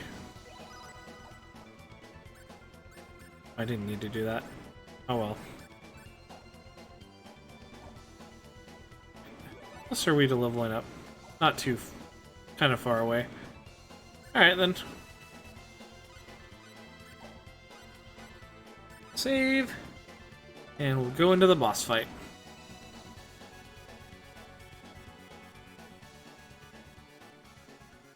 Do you like my dark sacrificial chapel that I made in the back of this mine? Rita! His name is Alan Tax. And he's like the son of the mayor of this town. So here, Alan, you have any idea what you're doing? Let Rita go right now! Oh, drat, I am right in the middle of a sacred wedding ceremony. You're about to become one. Don't interfere now, Rena. Help me, Mr. Claude. There can be no such thing as a wedding desired only by one person. Only one party? You're wrong. We love each other. We're in love. Right, Rena? Help! See, she agrees. We love? Uh-oh. Just gonna, yeah, let it go. Love how he didn't do anything to stop that.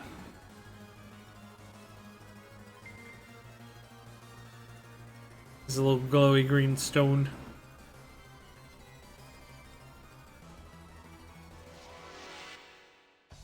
I am become a monster. Here's the enemy. Looks strong. Air slash. We're gonna see.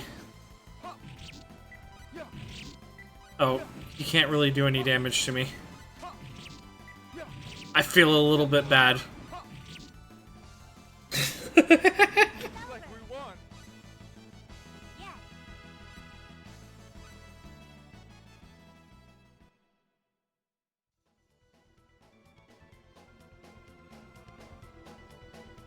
Yes. Are you okay? Should we just leave him bleeding out on the floor here? Who the hell was that, even? I don't know. He seems to have been possessed since he came to Arlia. This human turned into such a... What happened? He was such a nice guy. You just said you didn't know him.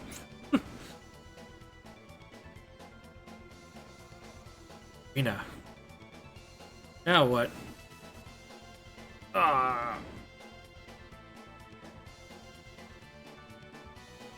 Alan? Still breathing.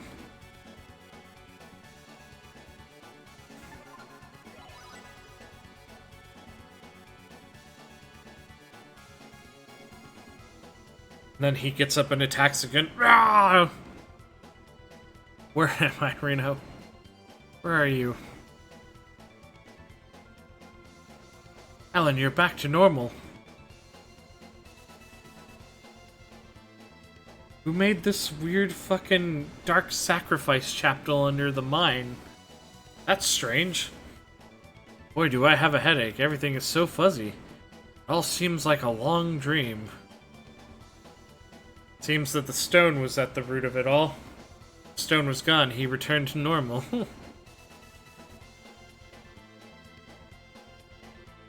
Go back to the mansion. We'll talk there. Okay.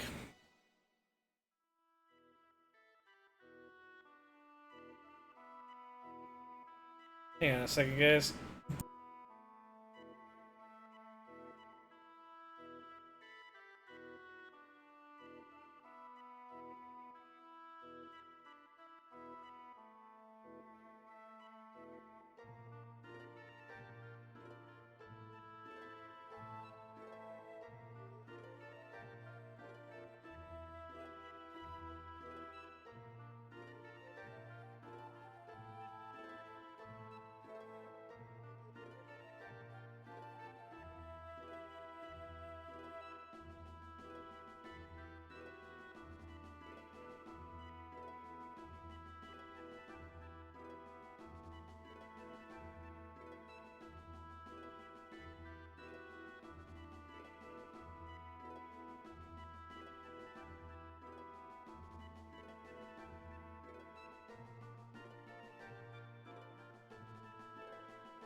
Hey, I see that, Natty. You monster. Throwing away robots. Also, I'm back. I have done such a thing? Yes, it was just horrible. That's no good. Just can't remember. Did I have Boss Man build that altar? Yeah, you did. You ordered it maybe 2 weeks ago. I think about it, Alan. You've changed since then. Sort of absent-minded. Stone, you must have gone crazy. You have some sort of power given off by the stone. I did think it was a little weird when you're suddenly like, build me an underground base in the mine. Make sure it comes with a sacrificial altar and a chapel. Chop chop, boss man.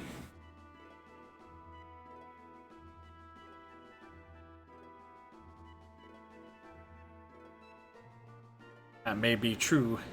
Then you started wearing a cape and you started making everybody call you Dark Lord Alan Tax. It's just weird, man. First saw that stone, I began to feel terribly haughty. Began to feel that I couldn't do anything wrong. So confident I feel after that. I don't remember much. But I clearly remember that moment. Alan. Rena, I'm sorry. Even though I wasn't aware of it, I did a terrible thing to you. Don't worry about it. You're back to the old Alan, so don't worry too much about it. Thank you. So, the benefit of playing Rena in this game... like that you have to watch an ad before you can watch my stream. Well, that's just what happens for every stream that you're not a subscriber of. Well, once they're affiliated or partnered. Anyways, back to Arlia. Your mother must be worried. Right. If you have ads off.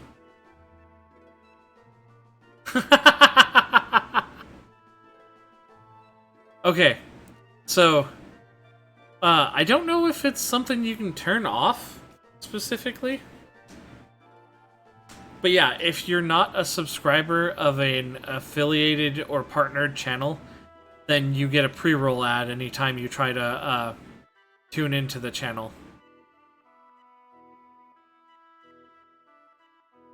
Turned off all ads in the affiliate options. Do I get money from them? I get very, very small pennies. Me, oh.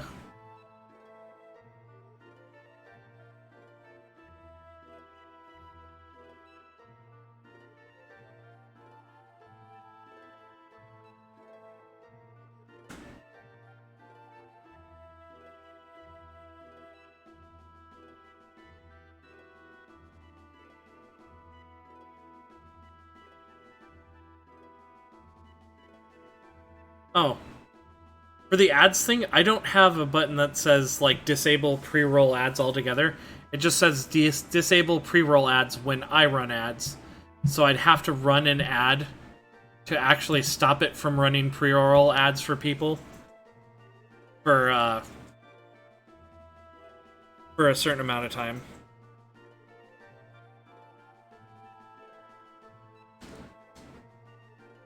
Explain to the people of Salva. I don't know if they will understand, though.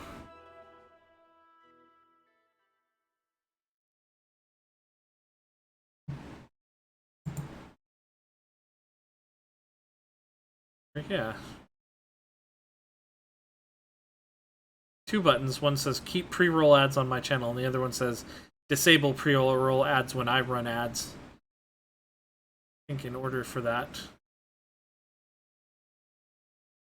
you have to actually choose to run an ad, and then it disables the ad pre-roll ads for anybody coming to your stream for a chunk of time.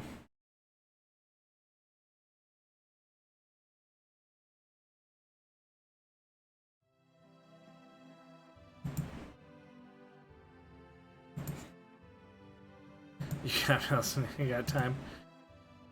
I mean, yeah. Disable, then run in an ordered amount of ads.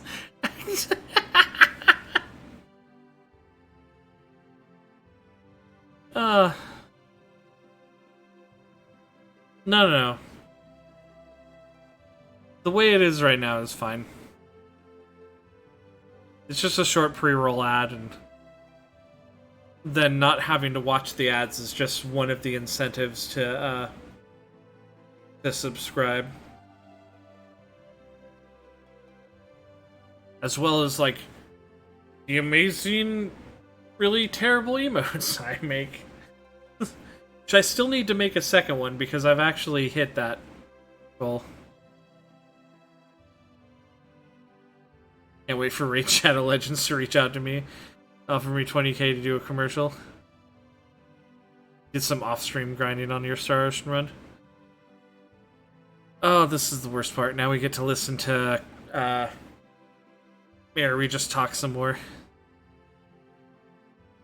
Accidentally got one of the best weapons for Claude.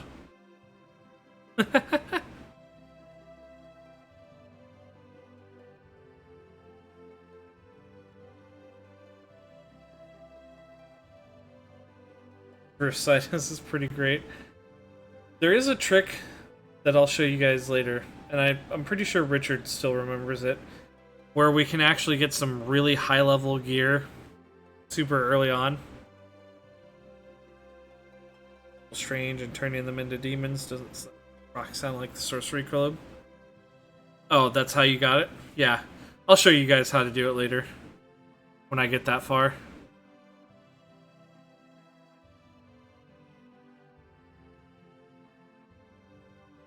the lockpicking exploit or the pickpocket thing. Yeah, there's a certain guy you can pickpocket, and it doesn't always work, but occasionally you'll get like a mystery box from him that'll have at least one ridiculously high-level weapon.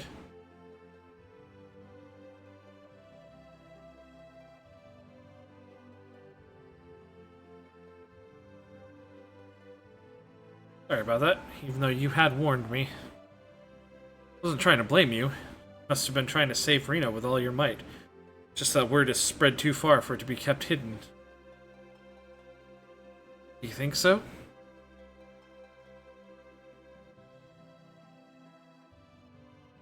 So Claude, can I ask you to please go investigate the sorcery globe? Sorcery globe? This is an extremely selfish request, but I'm afraid that you are the only one who can do it. Like, and that's literally the only pickpocketing I ever do in the entire game, is just that one. Go investigate that space thing that fell onto the continent. Go get it.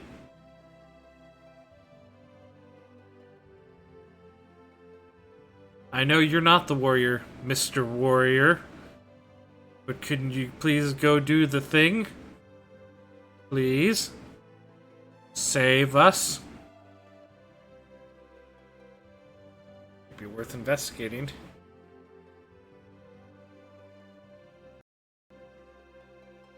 Who am I getting on my team? Okay, so I'm basically just gonna go full opposite whatever your team is. I know you've got Celine and Ashton right now. Are you planning on getting Bowman? Because I'm gonna get Opera and Ernest, and if you're getting Bowman, then I'll get Priestess.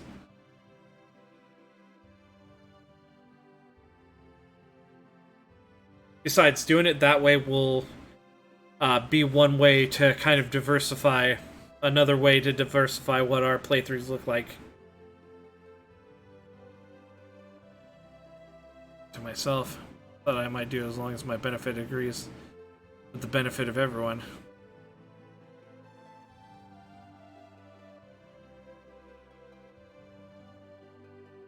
I guess I'll see who you get, whether you choose Bowman or Priestess.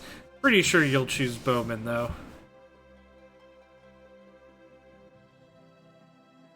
Because I know you like Mr. fucking fist-fighting pharmacist, man. Take me with you, Claude.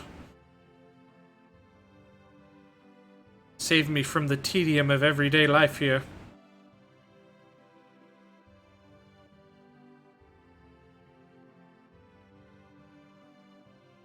Ooh, maybe I'll get Noel on my team and use him. After all, he has Earthquake. No.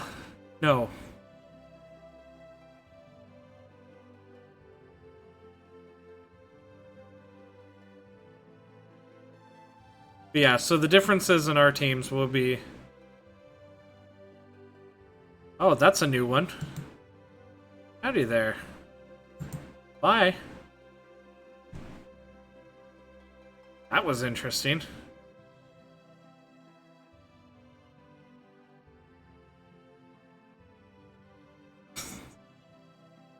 Oh, I've never seen... Usually I get spam bots from bigfollows.com, but this time it was just a bot with like a bit.ly link that didn't say anything else.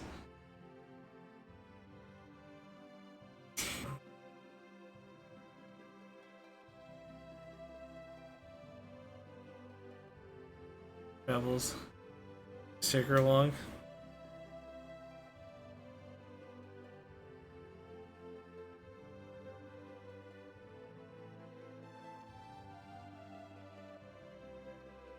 Okay, they're getting smart.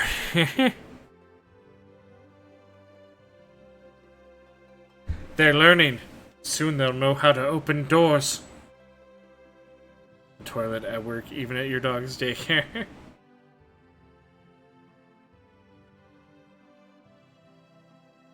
The robots, they know where we live. They all want us to go to bigfollows.com.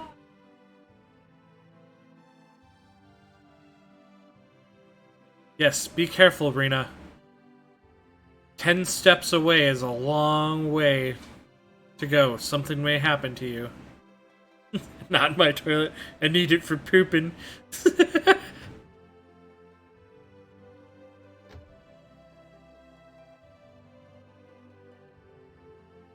One.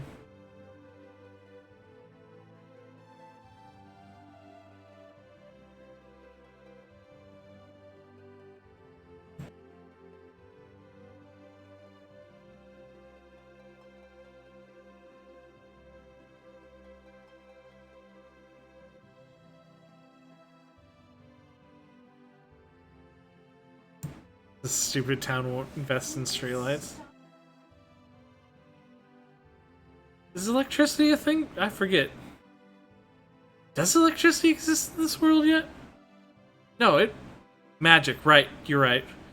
Hang on a second. I think, my dog wants to go outside. Be right back.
Alright, hey, I'm back.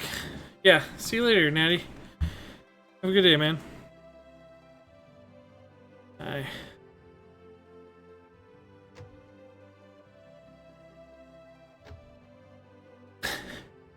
Is it? You haven't gone home, Rita? It's right over there, like 15 feet away. Go! Go!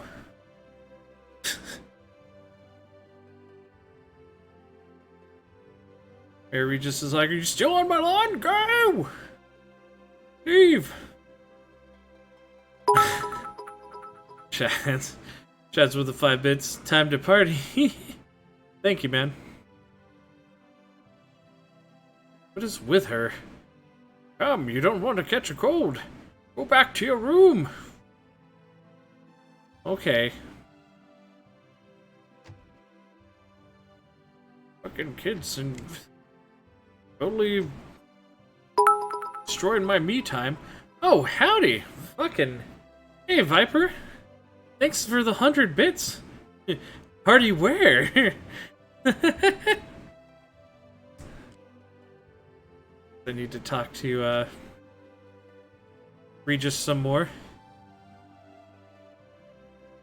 Right here, I guess, Viper. Woo! We talk a little bit. Okay. Regis looks like he's already sleeping.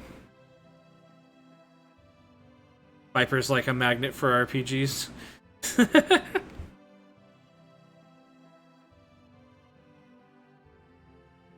Yeah.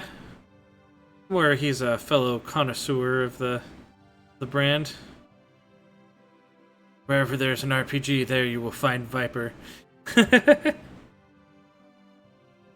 Honestly, I expected it. Well, welcome, Viper. This is like my favorite RPG. Usually. Probably of all time.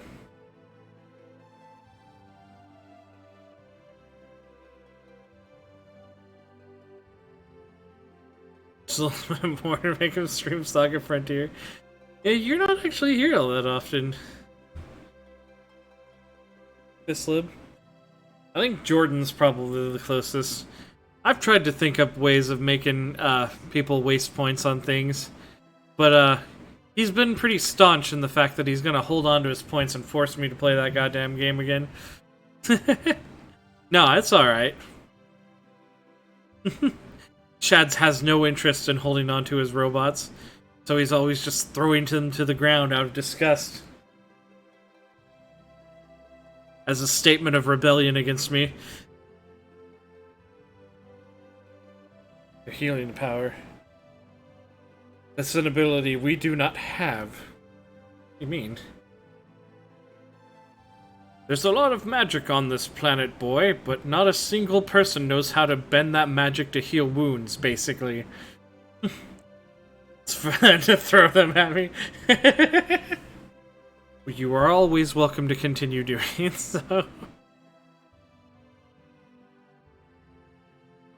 I will chastise you for it every time. But playfully chastise. Old Western founder in the Shingo Forest.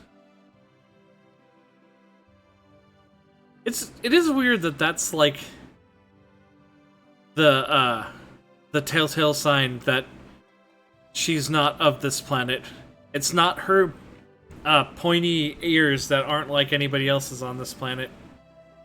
It's the fact that she has healing magic, which even those that can use magic on this planet cannot use, apparently.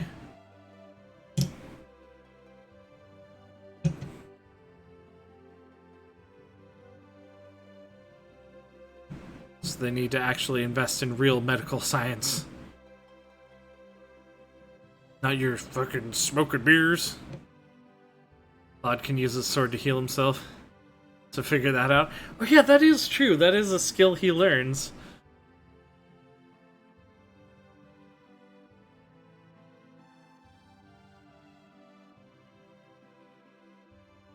She just found this pod baby out in the forest. Decided to keep her.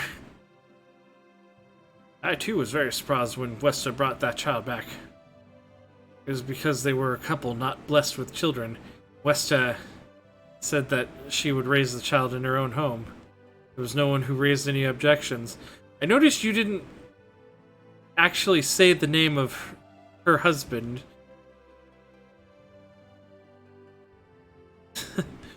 Does Rena know?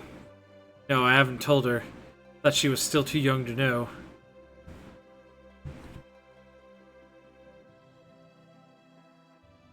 Mom, why are my ears different from yours? Shh, shut up and eat your burgers.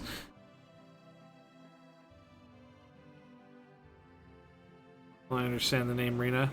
No idea where she came from or why she has the power of healing. You knew nothing about that. You have any clues?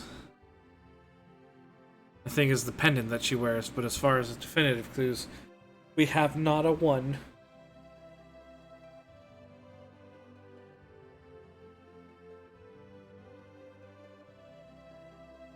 came out of a glass and metal pod. We don't have that kind of technology. See that wooden rocking chair? That's like the peak of our technology right now. You sit in that thing, it rocks on its own and it puts you to sleep.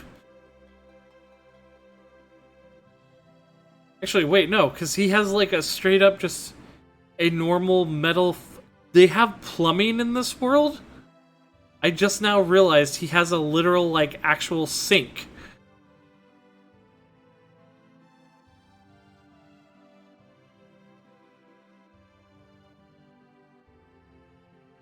Just take care of Rena.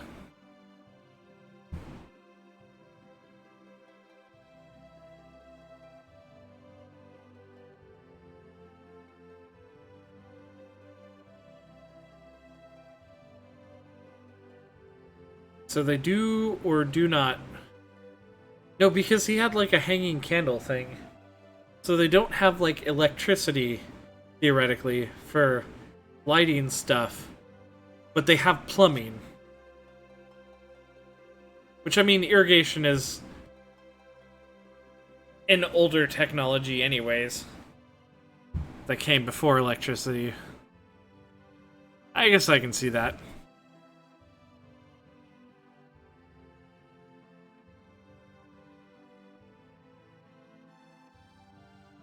Rena? What's the matter? Come down for a while?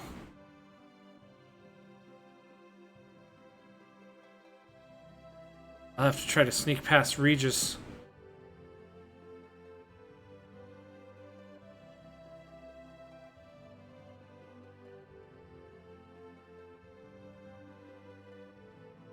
Mr. Mayor, where did you go? Actually,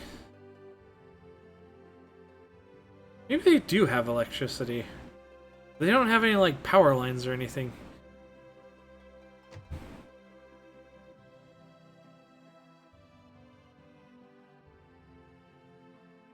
Rena? Oh, hey, I just realized. God. Totally forgot.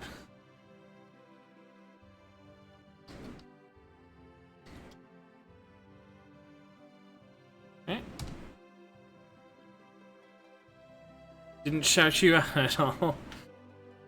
My bad, Viper.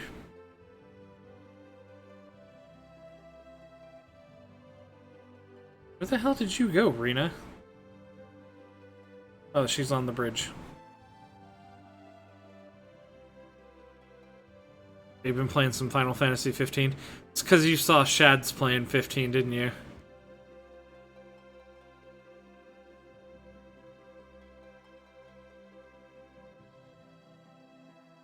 What's the matter? Why are you up at this hour?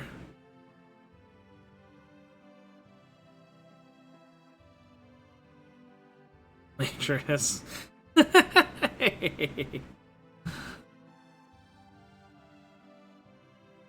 Says the, yeah, no. Yeah, Viper, you plagiarist. I wouldn't know anything about starting a playthrough of a game that somebody else is currently doing.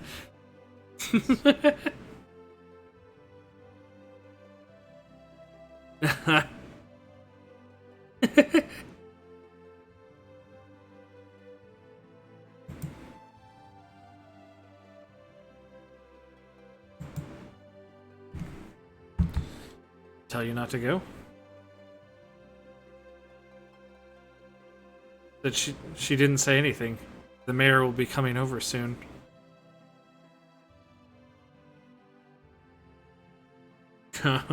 Especially not. Yeah. No, this is actually something a verbal agreement me and him made a long time ago. He's like, we should do a Star Ocean playthrough. Yeah. He's like, I'll play as Rena and you play as Claude. And I'm like, yeah, probably do that. I'll just wait, and whenever you start, that's when I'll start. And then a couple of days ago, I saw him playing. So I'm like, the dark prophecy has been fulfilled. It's now time for me to play my part.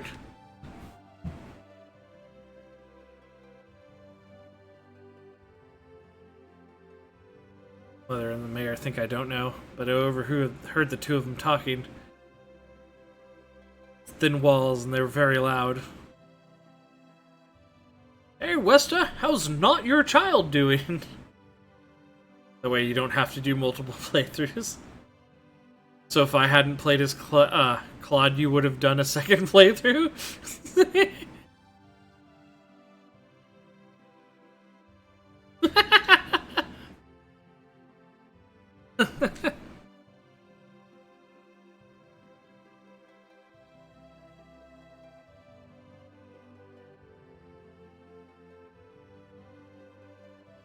So what do you say that I should do?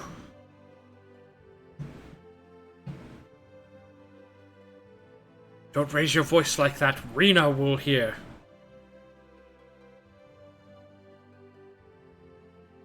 She's an unnatural child. She has that dark power of curing light wounds. So shocked by the death of her father, she cried herself to sleep. What's the name of her father? What was his name? By the way, this is not like foreshadowing or anything. It really isn't. I don't think her, they just never mention the name of Westa's husband. It's just something that's never brought up. So suffered a shock. As a mother, you should keep calm. How can I be calm? He's dead, don't you understand? Westa. Isto. Westa and her husband, Isto.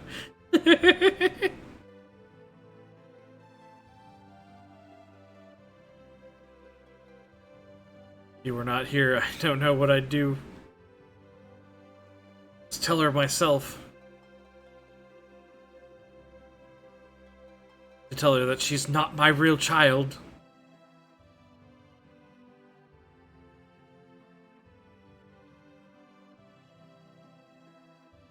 Should have just thrown away that pendant. There was no sign of her real mother. She'd be my daughter alone. I mean, okay, but the pendant isn't really doing anything? Like, literally, no one's come to claim her, and the pendant in no way signifies that she's not yours. It's more like her physical features, like her ears.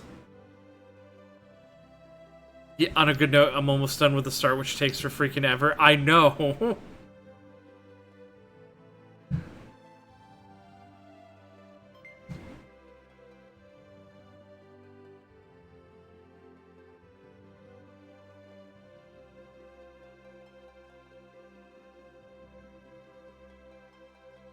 So do you want to look for your real mother, is that it? I don't know, my only clue is this pendant.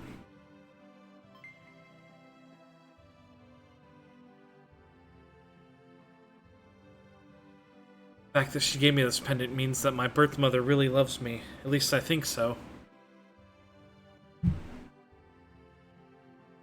What about your mother, Westa? She loved you and raised you. What about her feelings? Little over 2 hours. That's about right for Claude's prologue in this game. I do love my mother. Westa is my only mother. Bold assumption. No, he's right. We're nearing the end of, like, the beginning of Claude's story. Basically, we're almost done with all of the fucking talking. Want to know who I am? Where was I born? Why was I in the Shingo Forest? Why do I have these mysterious powers?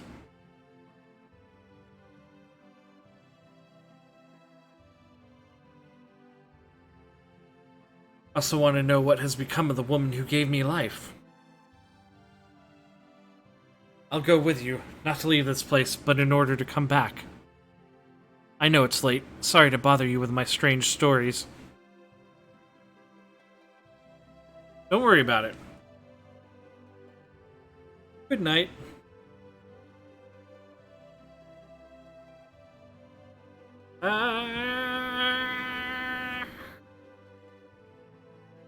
Okay, well, that's a thing that happened.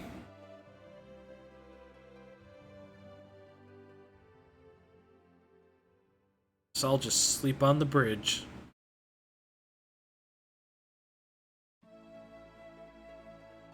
Mr. Claude, please take care of Rena. Hey look, the whole town showed up. Westa, Regis, and gate guard child. I will.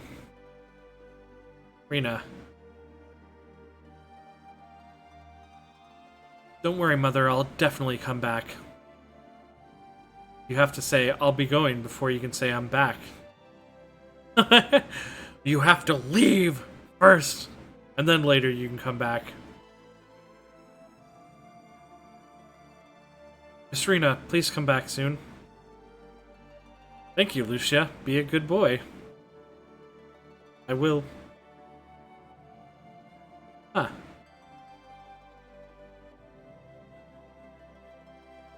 Most Lucias I've seen in games and stuff have been women, but I guess it can be a boy's name too.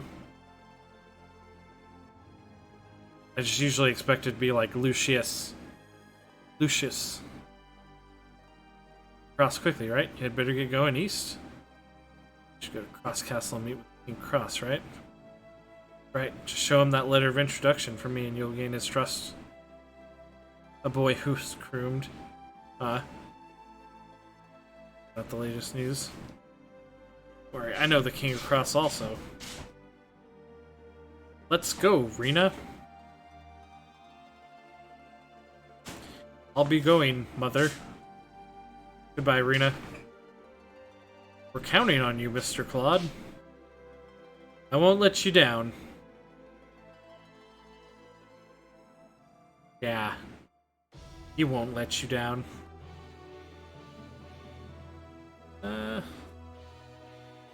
Wait.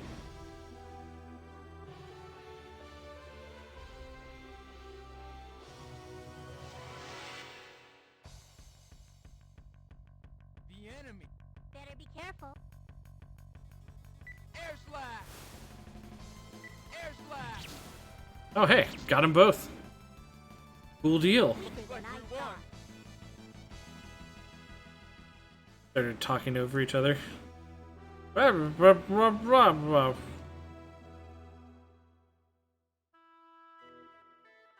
Actually, private action here. Let's meet later. So you can do private actions in towns. It splits your whole party up, and you're just walking around by yourself, and you can catch up with them in town. And they're usually doing things. Sometimes there's specific events you can only see if you're doing a private action. Some of that has to do with recruiting some of the characters.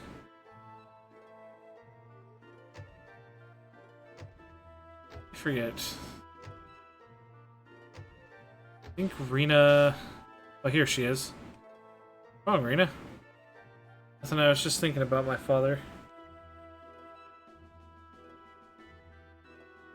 What was your father's name, Rena? Still, I think you're great, Rena. Even though you're going through so much when your father died. Your nameless father. Didn't even show anything in your manner. I wasn't so great. I cried quite a bit back then. Oh, boo-hoo-hoo. I miss redacted. What kind of man was your father? My father? Like in GTA 5, where the cam zooms in and one character's taking a dump, the other just what?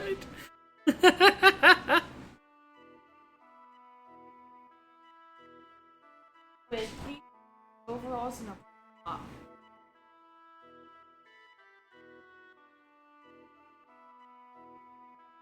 With those.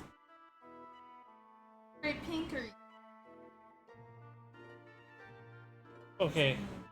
pastel colors, pastel colors. Okay, if this is a test, baby, I'm gonna fail. I have no eye for fashion. Pastel colors. Okay. You add neon with pastel.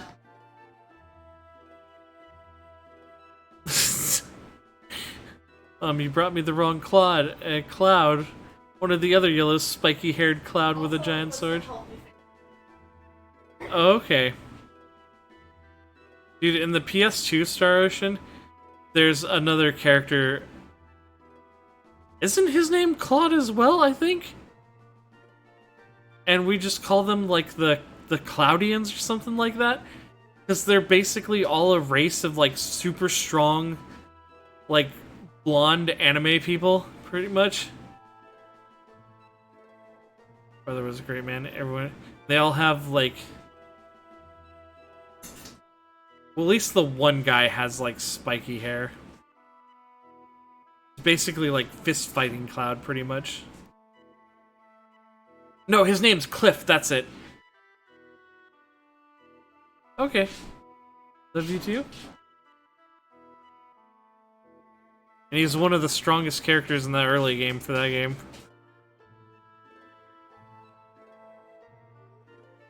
And we jokingly called the race of people he came from the Cloudians. Must have been a wonderful father. Or your father must have been a wonderful father. Yeah. He's a great father. Maybe too great. Claude, you're just... Your father tried to give you, like, every advantage, and you're just like, You're just like, oh, I don't like living in my father's shadow. Commodore, we have entered the orbit of Millicenia. Good, proceed with scanning.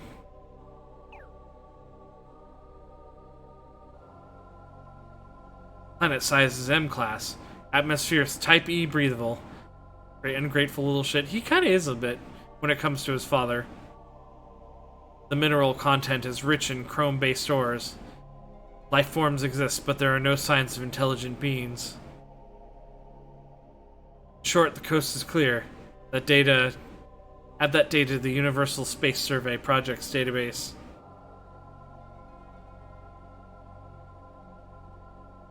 Wait a minute, sir. There is one region of the planet that does not register on the scanning equipment. How can that be?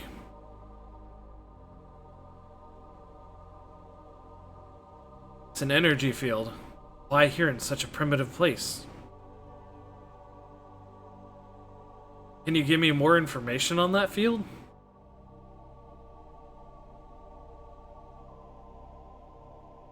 Accessing database for cross-checking.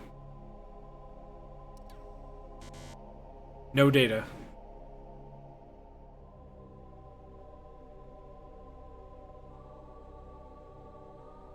Alright then. We'll just have to land a survey party on the planet's surface. Prepare for landing. Ensign Kenny, you will be part of the landing party. With respect, sir, my duties were to assist the Commodore and survey the planet. Indeed, Ensign. However, I intend to lead this landing party. Which is always silly when the ship's captain leads the expedition. Very Star Trekian. So you will be needed. Commodore, I must question the wisdom of your partaking in such a dangerous maneuver. Claude, are you making up? Are you lying in this flashback? Because at the beginning of the game, when I was playing as him and they were on that planet, he was rather flippant. Oh, thanks for the 5 bits, Zero. You know who else likes to do a survey party on the surface? My mom. Woo! What? What the fuck, Zero? He was acting rather flippant. His dad's like, hey, that thing's dangerous. Probably don't touch it. And Claude here was just like, you don't tell me what to do, Dad. And he walked right up and, like, touched it. And then it sucked him into, like, a fucking space portal. Do I know the reference? I don't. I don't know the reference, Zero. I'm sorry, man. Need it for more important duties.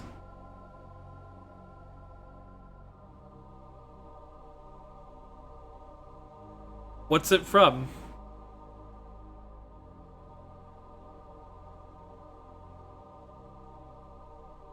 Are you familiar with the show, Regular Show? Yeah, I've seen, like, 1, maybe 2 episodes of that show. It's alright. I like that it's very, like, kind of like almost... It's a show targeted at kids, but it feels like it should be a show for adults, pretty much. It's got kind of like that primetime sitcom energy in it. Character called Muscle Man, and he always does my mom jokes in this way. Oh, where he fucking roasts himself. That's hilarious. And you do have a point. Did you deny an old sailor who has no place in battle anymore his only remaining pleasure of exploration? Listen, Claude, I'm not getting any younger. If I die, I want it to be with my boots on the ground. Getting killed by something random on an alien planet somewhere in the heart of space sounds like the best way to go. No, sir, I understand, sir. Good. Kurtzman, you have the bridge. Take care, Commodore. Prepare landing party.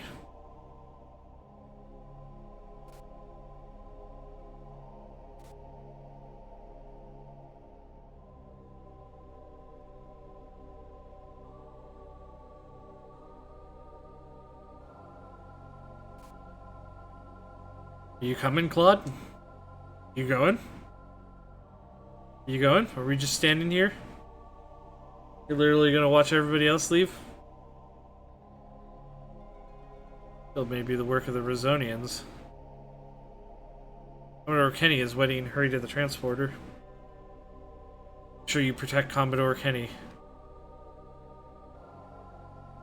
Front with the Rosonians has been quiet lately. They may have to keep themselves busy somehow, I guess. Oh god. Oh, that fucking Meat Canyon animation. That was... I watch Meat Canyon stuff sometimes, but, like, some of it just makes you feel fucking dirty inside. You know who else rose through the ranks by lying? My mom! By living, playing. Thanks for the 5-bit shads. Commodore Kenny is 58 years old, isn't he? It's amazing that he still insists on participating in maneuvers. Dude, did you know that the other day was fucking Hideo Kojima's birthday? That dude is fucking 58. He does not look like he's on the brink of hitting 60 years old. It's fucking ridiculous. Why does Claude have to go anyways? Your guess is as good as mine, but he probably wants his son to carry on his reputation, you know? Or if they do the unreliable narrator, they're copying FF7. Nano machines, son. You know what? I would believe it if Hideo Kojima was being kept young and alive by nanomachines. Actually, I can tell you right now, they're not doing the unreliable narrator. At least not as far as, like, the events are unfolding. But maybe he's embellishing a little bit about how he talks to his father. Big O Showtime! Big O Showtime! Well, howdy. Welcome to the stream, running wild vidya. Certainly helps your career to have a famous father, doesn't it? Indeed, Ronixus spoils the kid. Yeah, I just feel like he's embellishing a little bit, trying to make himself look better. Talking to Rena. Acting like he was following protocols when he definitely wasn't. Got the collection a while back. You had to take it out of the wrapping. Gotta grind that watch session hard. Haven't watched the good old days of Toonami. Yeah. I caught it back when it showed up. Cast in the name of good. Yeah. I caught that show back in the day when it was on Adult Swim. I was like making a sandwich in my kitchen. And I heard the voice of Steve Blum. And I'm like, that doesn't sound like any episode of Cowboy Bebop I ever saw. And I came out and I started watching it, and I just fell in love with the show. I love like giant mecha anime, and Big O is probably my favorite one. Your dad works at Space Nintendo.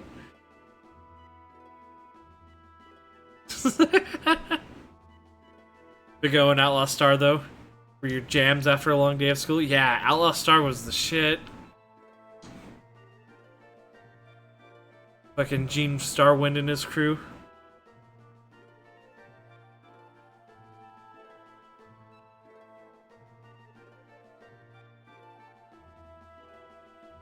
Blowing everything away with magical caster rounds.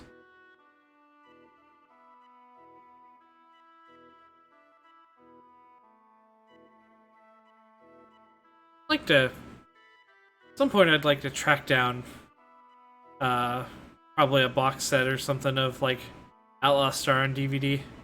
Really miss that show.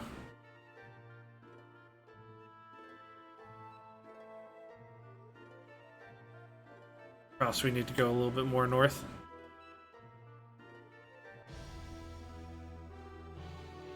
How do we know my memories are intact? Because we're all tomatoes, I guess. You got the Blu-ray set for Outlaw Star? It's gorgeous. Right on. Do I want the Blu-ray? Yeah, I mean, the Blu-ray would probably be awesome.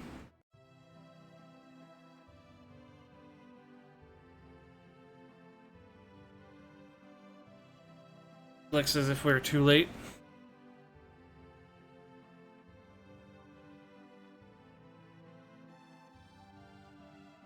Seems to be shut as well. Yeah, it's nighttime, so we gotta actually stay at an inn for the night. No, that's not the inn. That's a church. The inn is... Wait. Got a bunch of old VHS tapes in your closets. Classics like Apocalypse Zero that are in dire need of remaster. Calling a guy in a wheelchair a tomato. That was like... No, that was a thing in Big O. It was like... the way they were saying... That show got so fucking existential. But it was a way of kind of saying they were like... kind of like the brainwashed masses or whatever. Or something like that. It should be some kind of cool fruit. No, if you're a character in Big O, then at some point somebody said that we're all tomatoes. I loved the robot action in that show, and I liked the existentialisms talk in it, even if I had a hard time following it.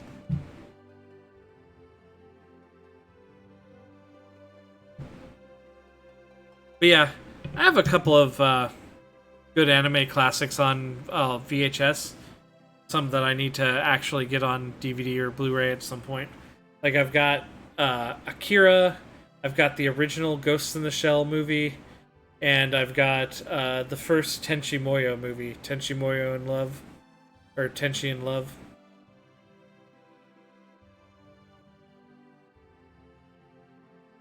So must be worried, is he your boyfriend? Absolutely not. What is the hardest part of eating a vegetable? The wheelchair. Oh no.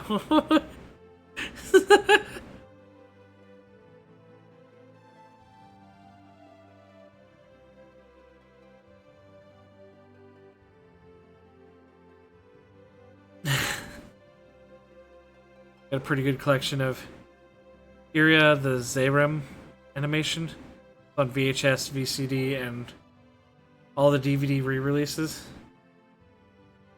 I have another real weird movie that's called Project Echo. That was really strange. I think it was actually a series of movies, but I only have like the first one. And then I also, at one point, had all of the episodes of a canceled series called Tekkaman Blade 2 on VHS. They were pretty good.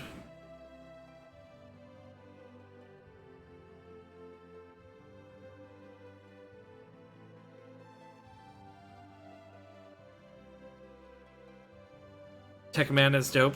I never saw the original Tekkaman or Tekkaman Blade. I just had the canceled sequel series, Tekkaman Blade 2 on VHS. That was pretty cool. So I'm sure like the originals must have been way better. Because they didn't get canceled. Young Master Flack was in town a couple of days ago. He has.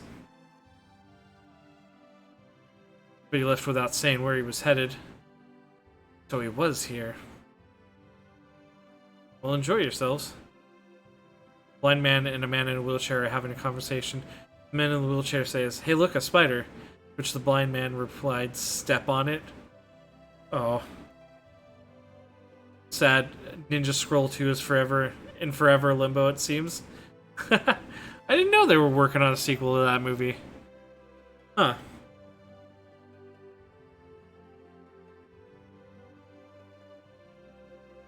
That's pretty interesting.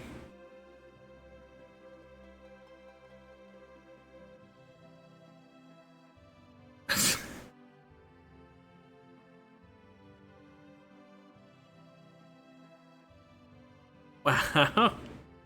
Ron once read it to get some. There was a Ninja Scroll TV series in the mid-early 2000s that was pretty meh. I heard about that.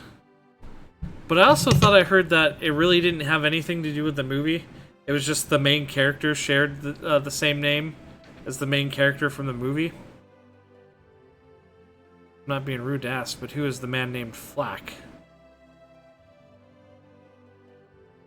Then ADV Films licensed some random OVA and retitled it Ninja Resurrection. Marketed it as a Ninja Scroll sequel? Oh. Well, fuck. It's weird when they do shit like that. Well, it's not really that weird. Just sometimes they do it because they're like, oh, the name will sell it.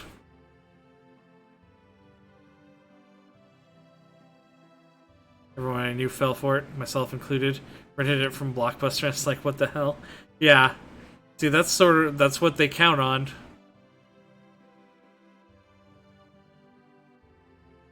Didn't even do episode 2, ended on a cliffhanger. Oh, fuck. Oh. That sort of reminds me, another canceled series was, the spin-off series that kind of took place in the same universe as Outlaw Star, Angel Links. That, really only had a couple characters in common from, like, one episode of Outlaw Star. It was pretty interesting, but after, like, about, I want to say 12 episodes or something like that, it got canceled. Right after, like, an episode that had a big plot twist for the main character. You remember Angel Links?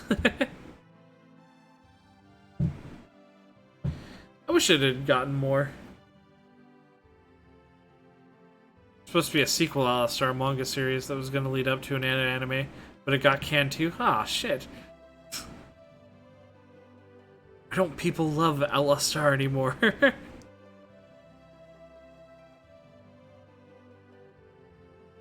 I'd love to see the Outlaw Star manga was nutty. Huh.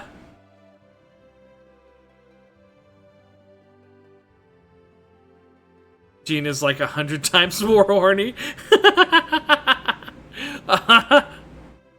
That's great. He was a pretty big horn dog in the anime.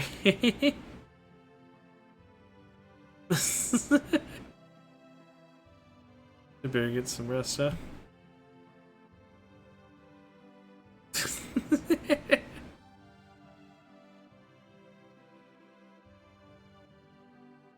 don't know. I liked Jean as a main character for an anime like that. Just like the art style, honestly. Is it like, what was it? The one episode where the dude challenges him to like a duel to the death. And he's like, we'll win even if we gotta play as dirty as possible and cheat like crazy.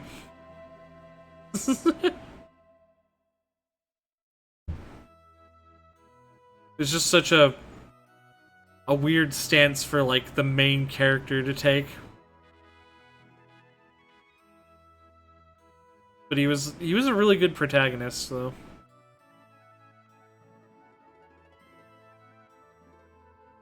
Really well characterized.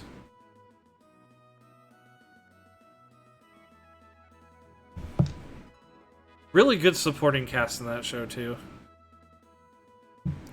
Like Suzuka, Aisha Clan, Jim Hawkins.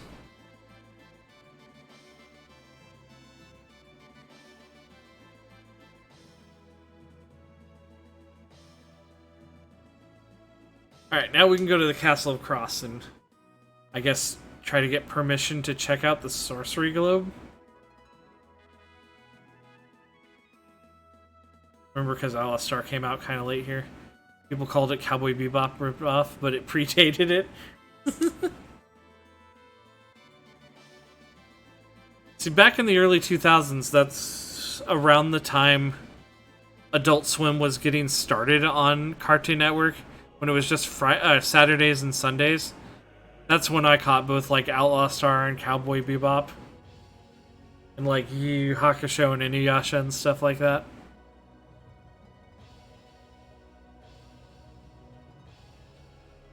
Speaking of Adult Swim, you missed C-Lab. Yeah, C-Lab 2021 was fucking hilarious. Captain Murphy was great. Yeah, Captain Murphy was fucking the star of the show. His insanity was what made that show so great.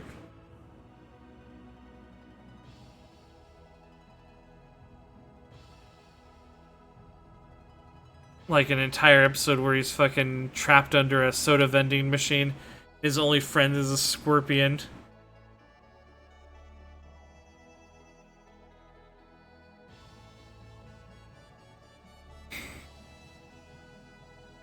You like Kikaider?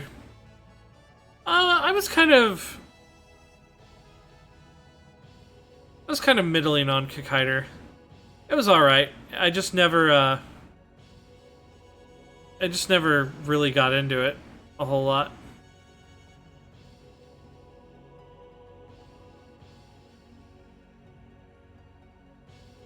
I think I'd like it more now, because it basically is just an anime version of, like, the, Sentai superhero shows they have over in Japan, which I'm a much bigger fan of these days. Kikaider had some interesting character design. It did.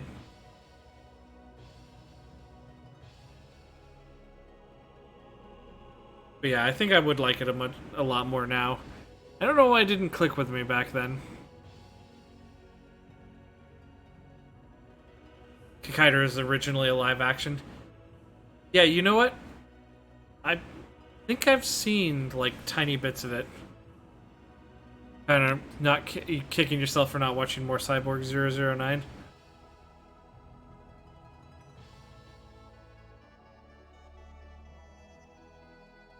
That was another one where, I don't know, the animation, well, not really, like the character designs looked a little weird to me. And like how everybody had like, I realize that's just that dude's style. But, I don't know, everybody with big noses bothered me a little bit.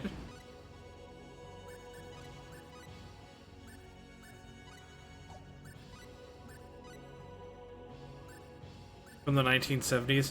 Yeah, that was the same dude who like made Astro Boy and stuff like that. So he'd been doing that stuff for a long time.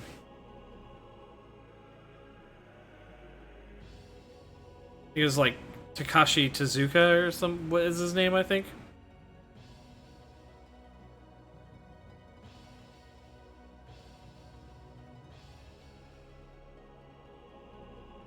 You heavily favor those old styles.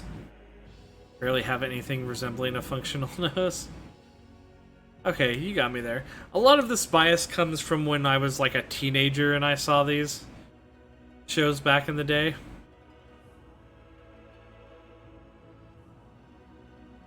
I don't know if I'd feel the same way nowadays.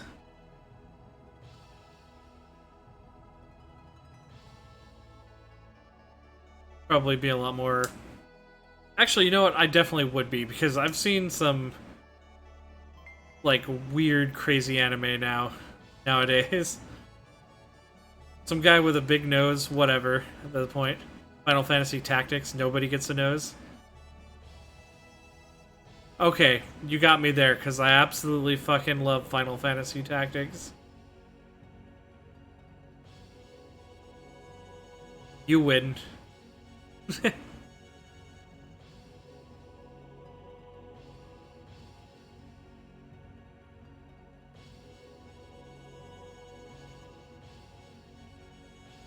I actually streamed through that game like a few months ago, dying for a modern port.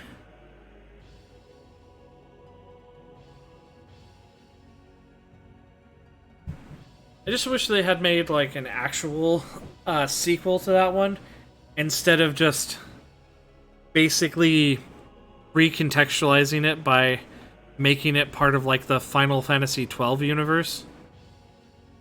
Play Tactics Advance where you shit on a cripple kid. So, you know, that's my point, though, is that I like the PS1 version of Ivalice more than I like the FF12 and, like, GBA Tactics version of it. Still got your PS1 disc? So do I. Been along trying to load various transformations soft locking on me.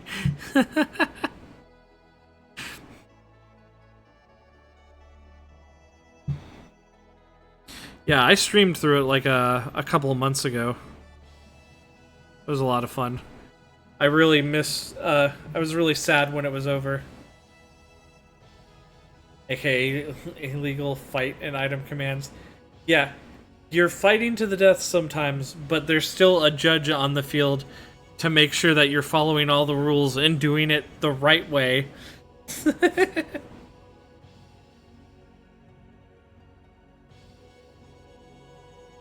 It's like living in Britain. What? I don't know, it's with an audience.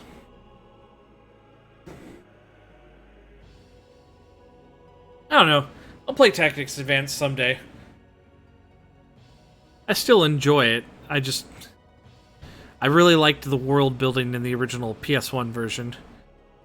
You crit with a snowball in the first fight. Oh, and I'm headshot with yellow snow with some ice shards. Oh no. What brings you?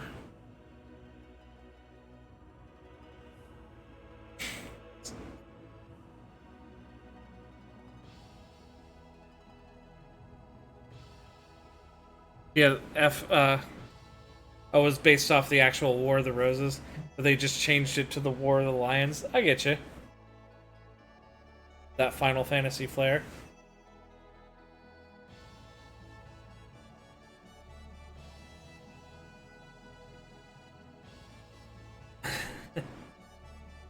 Should play Yu-Gi-Oh! Duelist of the Roses? I might at some point. Like, I've seen... That game is really hard, but I've seen it's possible. Unlike a certain other Yu-Gi-Oh! Game for the PS1 that Cole has played from time to time. FFT is really just one big dream Cloud had while sitting in a wheelchair during his Mako High.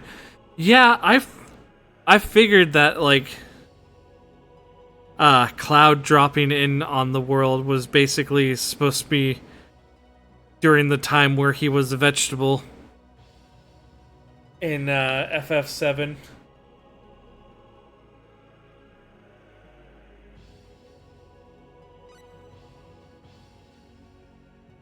I went out of my way to pretty much collect all the extra characters in that game, but I didn't use any of them. I just beat the game with my own, like, custom team of just normal people.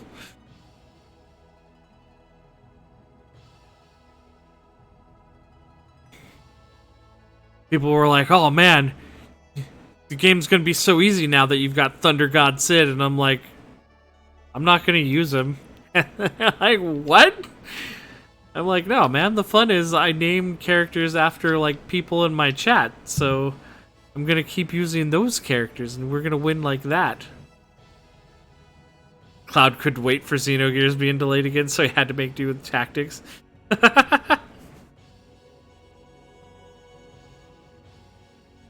We cannot be certain.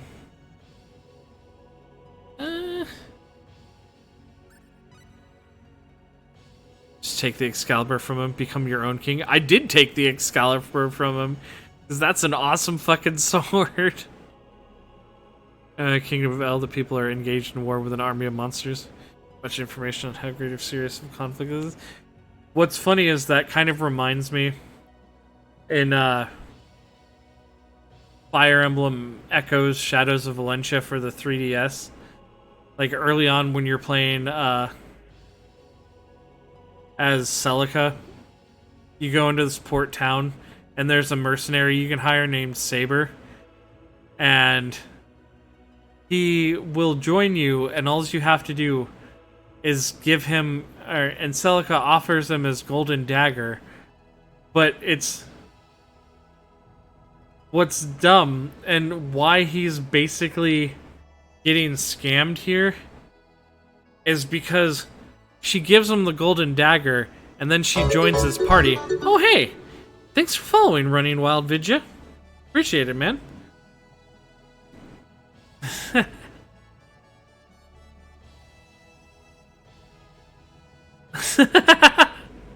I saw that gif on Twitter a long time ago, and I'm like, that's hilarious. I like the Tenkaichi faces of Goku and Vegeta just being like, mm-hmm. Good old Budokai Tenkaichi opening, yeah. But it's a scam because Celica gives Saber the golden dagger, and then he joins, and then basically his inventory becomes part of Celica's again. So then you can just take the golden dagger away from him. So he's basically not even getting paid for the work he's doing anymore.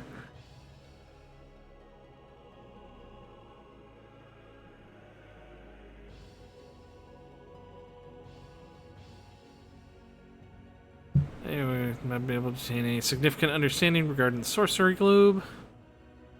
Let's see.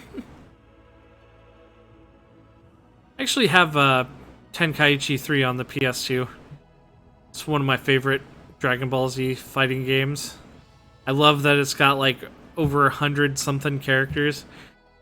So many characters that there's literally just a character named Frieza Soldier. It's just a generic dude, and you can pick different skins and make him different ones. Tenkaichi 1 was basically every character has the same infinite combo. Been years since I played Tenkaichi 1. I forget if it was Tenkaichi 1 or Tenkaichi 2, where towards the end of the game, in the story mode, you had to do 3 battles. One where you survived a minute as Goku, another one where you survived 30 seconds as Hercule, and then one more battle where you had to survive a minute and a half as Vegeta. And that fight was pure, unadulterated hell. Big fan of the first 3 Budokai games. The What If fusions in 2 were cool. Yeah, you're right. The What If fusions in 2 were really good.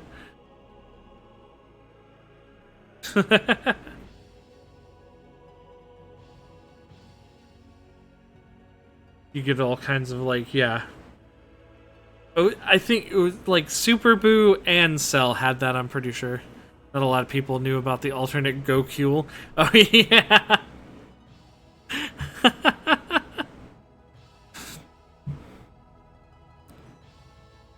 Oh, come on, Goku! Fuse with me so we can become the almighty Goku! At Mr. Satan's head, shaved with Goku's hair.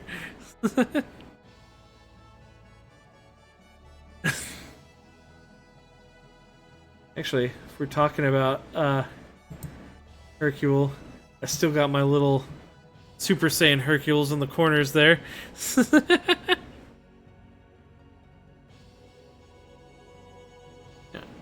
You know what? We only need... No. We only need one. You can...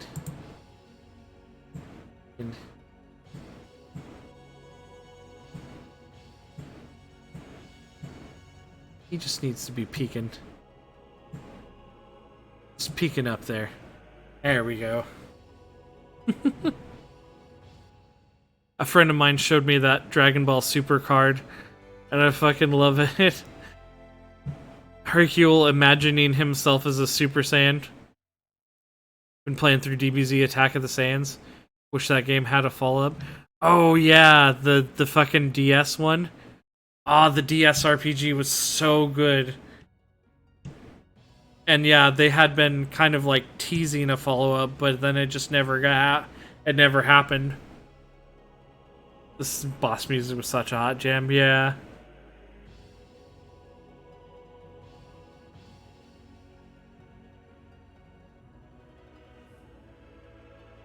Also like that they put fucking Broly in that game as a secret boss fight.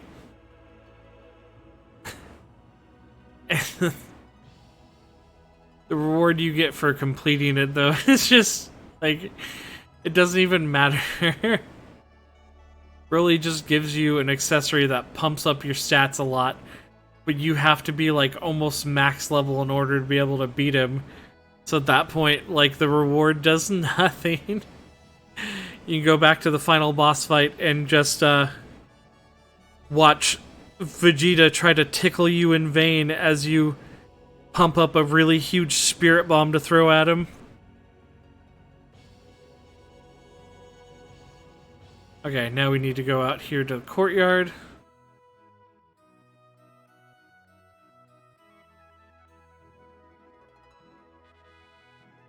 Vegeta, Prince of the Super Space Warriors.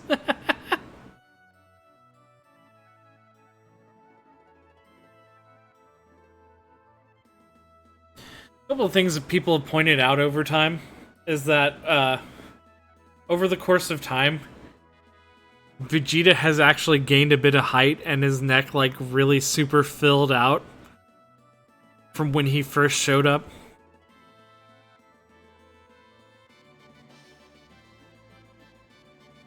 Because of your trickery, perhaps? Late bloomer, yeah. So, I've handed over, I'll kill you, you witch.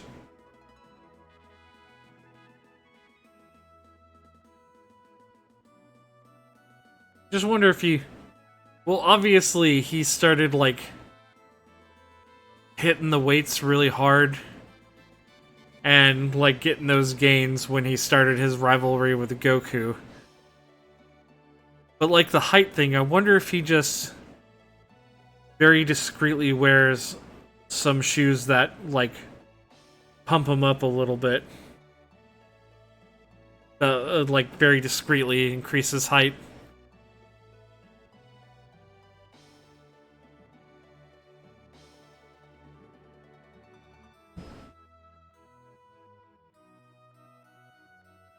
Goku was a gremlin up until his late teens. Yeah, that is true.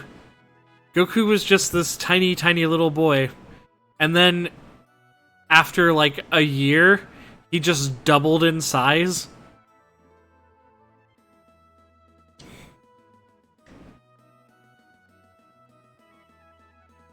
He just fell asleep and was like, "Ah!" as his limbs all stretched out while he was sleeping. Kami's training enabled him to surpass Krillin. Yeah.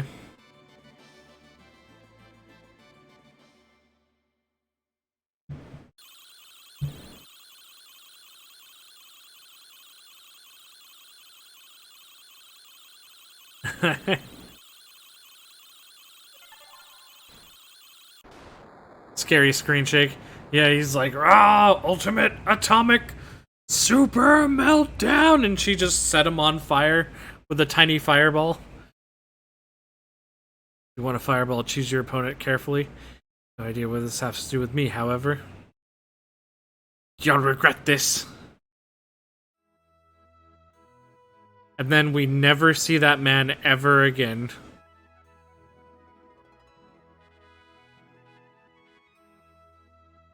I never use Celine in the game anymore. I'm actually doing this as kind of a... my other pal, Fistlub, is also streaming through Star Ocean 2. He's playing as Rena. So I'm basically going opposite characters he has. He's got Ashton, Celine, and I'm assuming he's going to take Bowman. So I'm going to get Opera, Ernest, and Priestess. Unless he gets Priestess. I like Priestess, yeah. Bowman. Yeah, he really loves the fist fighting pharmacist. Buff battling Bowman.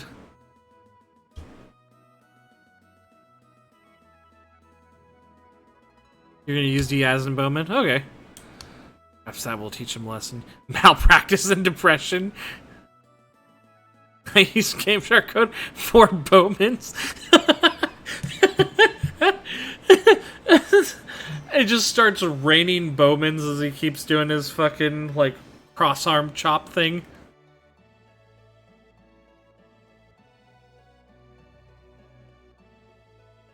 Fire pill.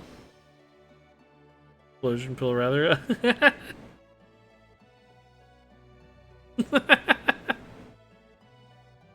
And Delesio didn't last long even with the limiter off. Oh, shit. Where's Radio spams it like crazy. By the by, however long this takes, that will be the ultimate end goal of my streaming through this, is to beat Indalesio with his limiter removed. I've done it before when I was a teenager. Did I ever play the PSP port? I did not. I know, they added like a new character or two, and they changed the voice acting. Do a non-removed limiter. Well, I'll beat him normally, but then I'm gonna do the removed limiter thing. And then continue with the secret dungeon. PSP port was poop. They made it easier. Did they? The voices were ass. See, I'm very used to the voices from the old PS1 version, because I've played it too many times. Everybody gets a basic combo attack with mashing X, makes Diaz real dumb.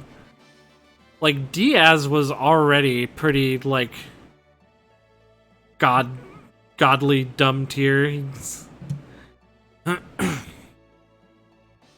Yeah, he was already a monster. Building Diaz like a friend had. Air slash. Yeah, his air slashes were really good. Especially against this big flying bird boss. It goes underneath it and just like hits him from pretty much every frame that it's under him.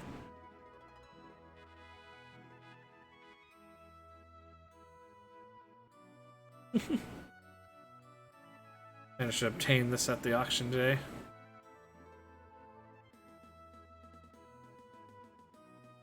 Diaz with the Chad slash and Claude with the gimped version. Yeah, Claude has pretty gimped versions of all the things that Diaz has, mostly.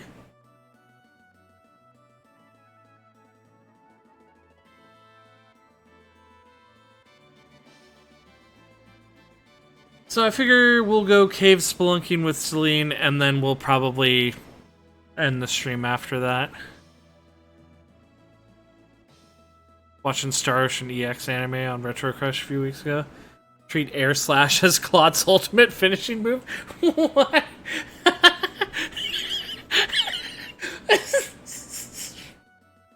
What? What the fuck?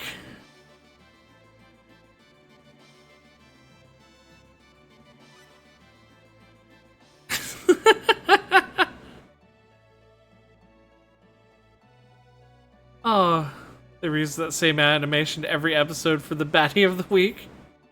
Your team in this game is when I picked Rena and had Diaz, Claude, and Ashton. Rena literally doesn't get to do anything in most fights. Ashton might be my favorite character in this game. Which is gonna make me sad because I'm not even gonna get him this time. I like having him and Priestess become a thing. Because then Priestess's ultimate attack is her little robot. Makes a little holographic attacking image of Ashton.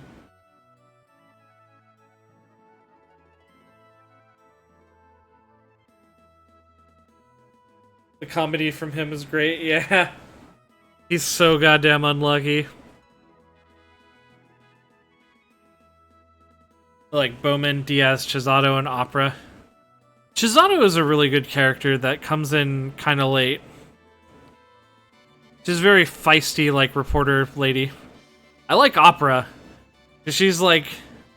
She's all about getting drunk and fucking blowing shit up. Bloody Armors and Opera on healing duty. Chisato's good rooter skills have a ton of build-up. Opera's pretty awesome. Yeah, I like Opera a lot. She might be like my second favorite character in this game.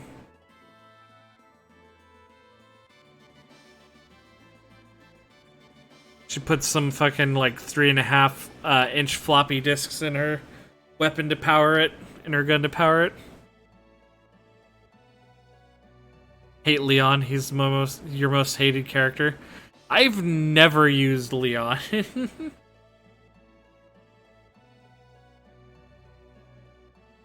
He's like that consolation prize. You could have had Diaz, but you're playing as Claude, so you get Leon instead.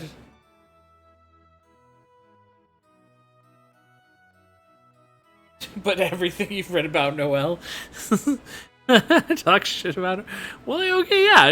Noelle's just like I said, he's like discount Rena.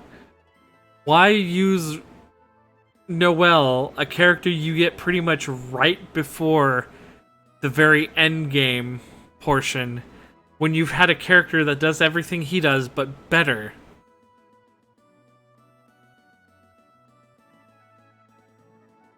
Noelle in the PSP version, pretty strong thanks to that X combo.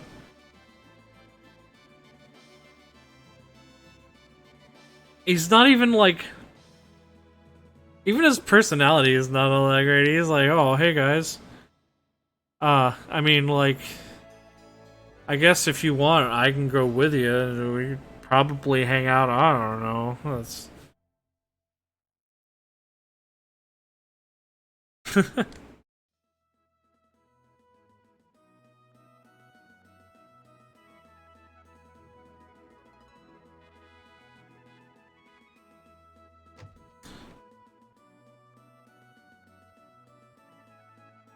Lol, you son of a bitch, I'm in. I've got useless decorations to sell. That's how he joins. Oh. Oops. I'm gonna sell this portrait arena.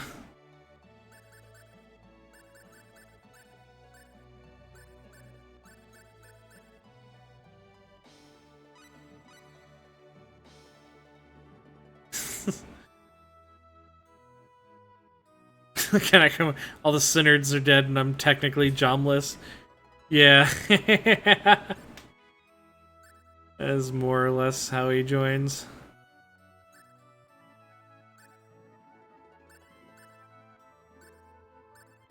Now... Boots.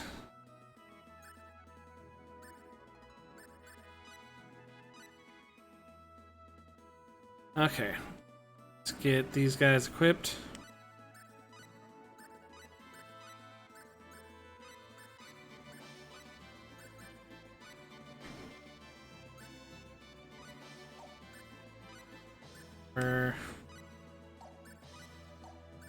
Oops.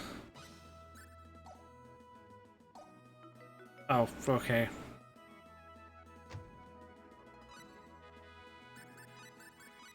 Eat. Equipment wizard. There we go. This is the place that sells skills. It's actually the chicken. Oh.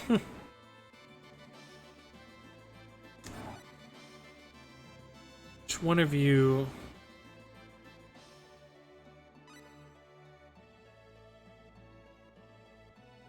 Ability.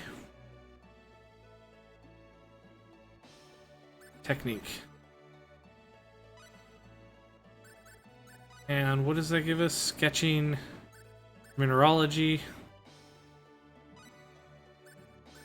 medicine, recipe, whistling, courage.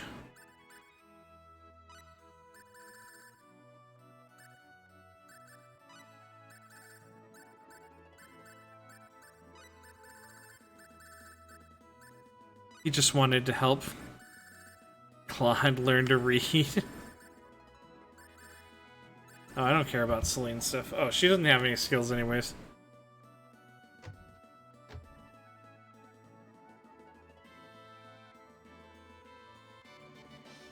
In here? Oh, it's a restaurant. Like cooking ingredients here. I don't want to cook anything yet. He's taking forever to drawing the match on purpose because he refuses to lose.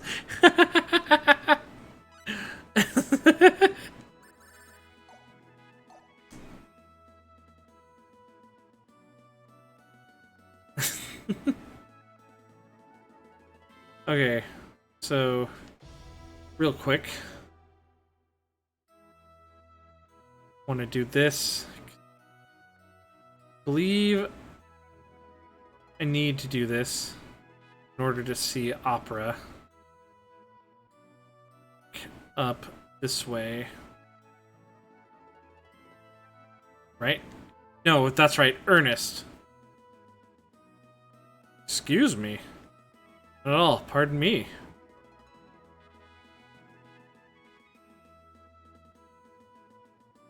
Ernest P. Worrell. What I mean?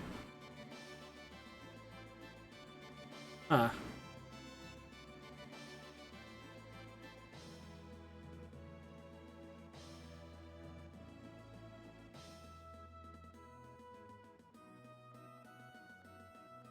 Ernest goes across castle. Oh, right. Yeah, that Ernest. Okay.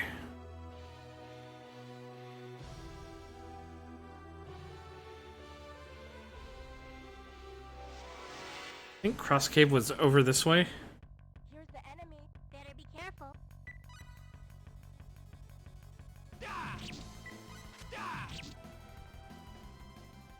We have a full score with this.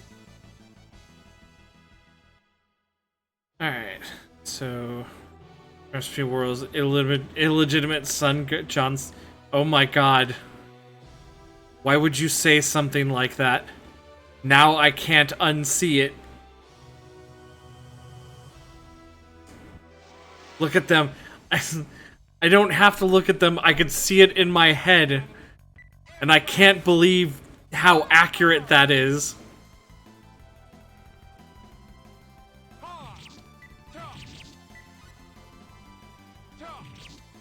Looks like we won.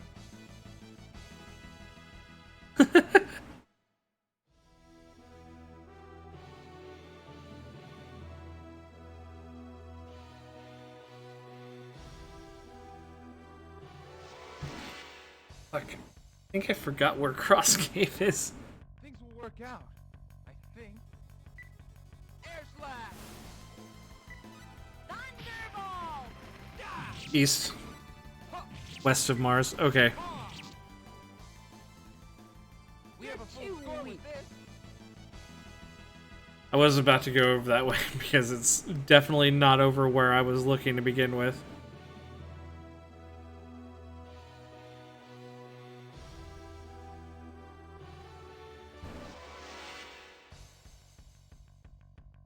Here's the enemy. Better be careful. Turn my map on. How dare you? I forgot all about that.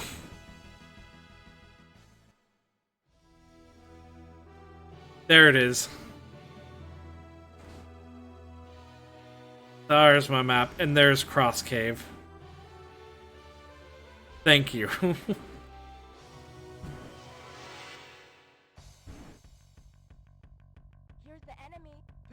out. I think. Things will work out. I think. Right now, Celine's still using those spells that don't interrupt the fight.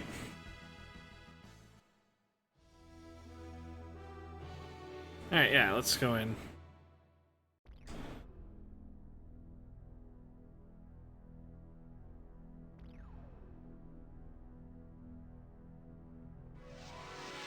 Oh, this place. I remember wandering around places. Oh, that's right, the slimes. Just remembered these can poison.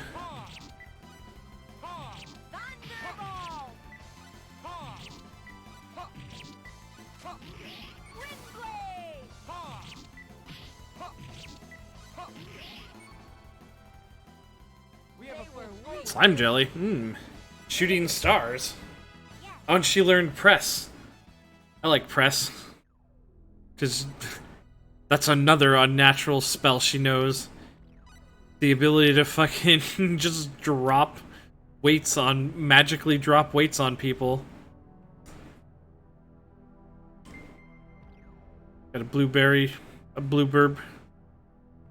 Blueberby. Alright. I like shooting stars. The enemy. Better be careful. Shooting stars. Shooting stars. Shooting stars. A Furby. Shooting stars. A blue Furby. Shooting stars. Uh-oh. I love shooting stars, but it's kind of terrible. We won. Because I love the rapid punching, but it doesn't hold them in place. It pushes them away with the first hit. You can see it adding context to my streams. If I just... if I just bought a Furby and I sat it next to me while I streamed. Oh, feed me! Shut up!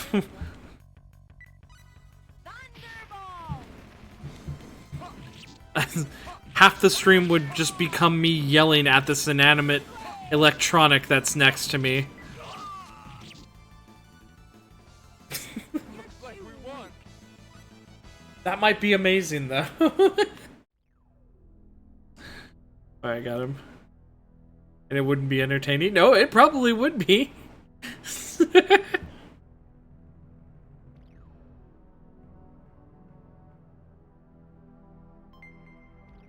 Hey,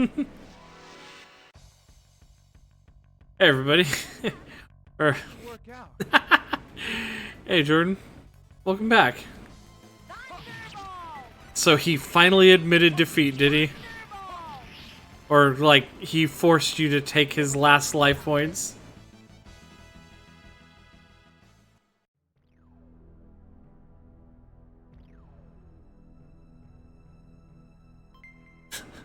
Robbie, you're dead. No, I'm not!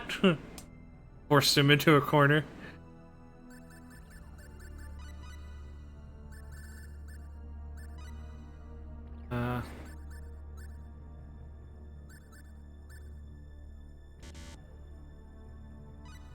For that, got one of them. Okay, so I think I need good eye, patience, survival. Shit.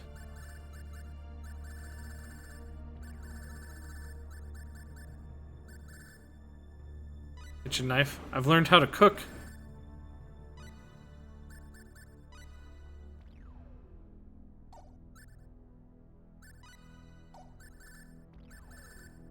Maybe I don't have the skill for,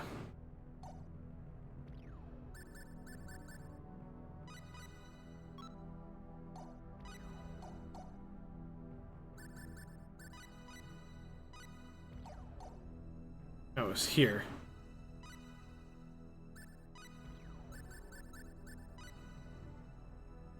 We have nothing to cook, okay.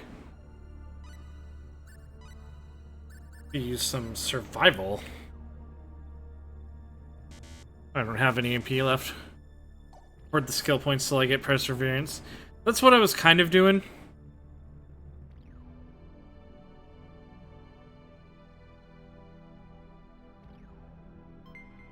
Got a magic canvas. Got a tri-ball. Heads up. I have no choice. I say that's what I was kind of doing, but then I just went and blew it all on stuff anyways. We have a full score with this. Work meeting in the morning, so you're gonna start your stream an hour sooner than normal. Alright.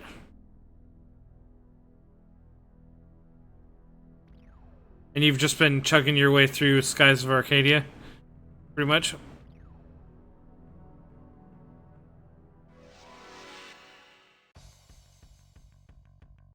Here's the enemy. The enemy. Thunderbolt! Need to attend. Need to put more time into Skies of Arcadia. Alright, yeah. Unexpectedly weak. I know, that's usually about the time I'm trying to actually go to sleep. Not saying I won't ever catch your streams, though. It could happen.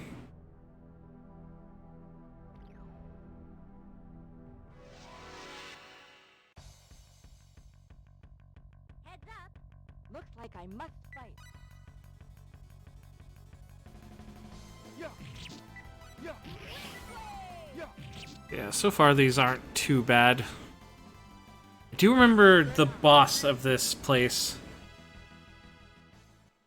sometimes being a little bit of a crapshoot if you're not really prepared for it.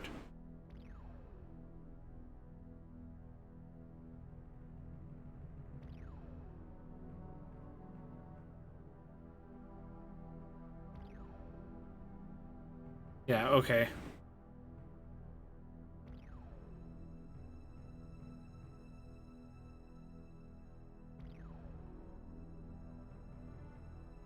See Hercule is attending today. Yeah, we were talking a little bit about Budokai too, and they brought up Goku. So I decided to pop up one of the Super Saiyan Hercules. Everybody left. You wanted to talk about Tenkaichi? We can still talk about Tenkaichi. I mean, Budokai was a more standard fighting game, and those are pretty good too, but I really enjoyed the fuck out of the Tenkaichi games. The only problem with games like Tenkaichi is that you can't really play them multiplayer unless you play against somebody else who already knows the game, because it takes a while to kind of learn and understand the mechanics properly. It's because Future Gohan's got a special king beam cannon. That's a great reason to love a character.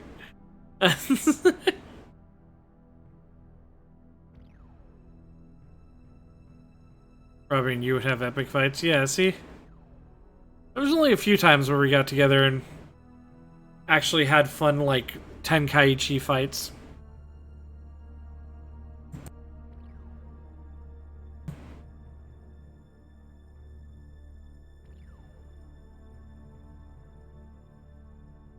Putting points into Piccolo to give him a distinct advantage.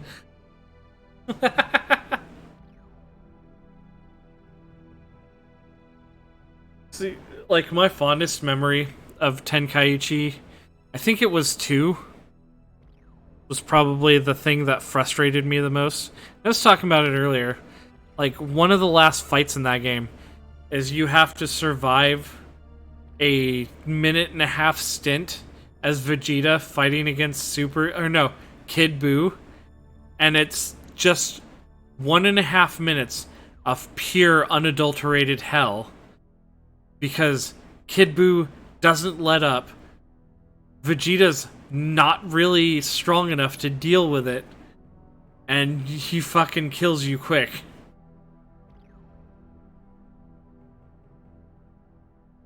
Kind of makes me feel for a little bit more when feel a little bit more for Vegeta when he was trying to buy time for Goku to build up that spirit bomb at the end of that show. He was on you instantly. Yeah, I'd shoot a Gallic gun at him, it'd hit him, explode, and before the dust even cleared, he'd like fucking Blanca ball at me through the smoke and just start wailing on me.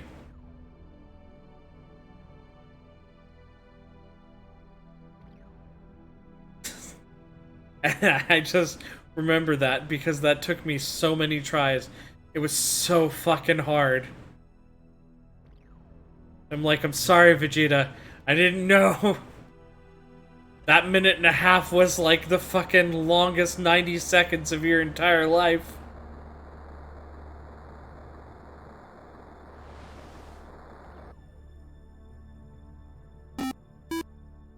Oh, hey! Holy shit. Thanks for the subscription, Psycho284 Twitch.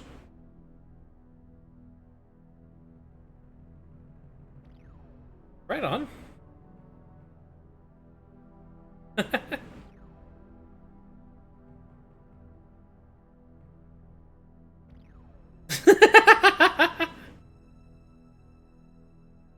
Oh, just Psycho's good? Okay, man. Well, thanks, dude. I appreciate it. Glad I could do something that people find entertaining. And get something out of. Okay, I definitely do not want to go in that room yet, though. I want to explore this place more. Heads up. I have no choice. Yeah. I do also remember, like, hilariously, one of the strongest characters, maybe even the strongest character in Tenkaichi 3. Boss here won't show up if you choose the wrong chest. Yeah, but I still kind of want to fight him. I just know he's kind of a pain. But yeah, one of the strongest characters in Tenkaichi 3 was the character from Dr. Slump, Aurelie, which was hilarious. Guys, Prompto took the weirdest photo. Hang on. I've seen some weird Prompto photos from FF15 before.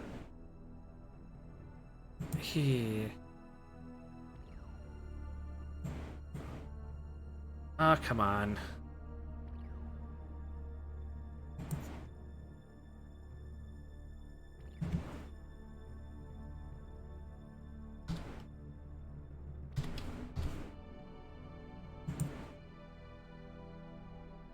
Really?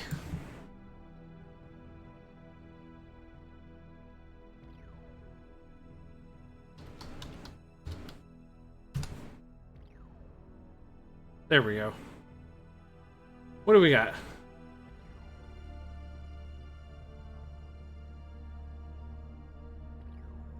Item might not exist or no longer exists.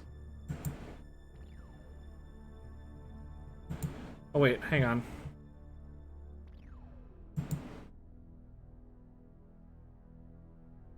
Let me into OneDrive. Let me see that picture. I like silly Prompto pictures. Damn it. Oh, fuck! Oh, that was like a loud truck or something that just passed by.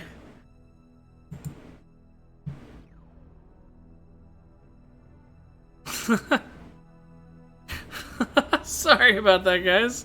Holy shit. Timing on that.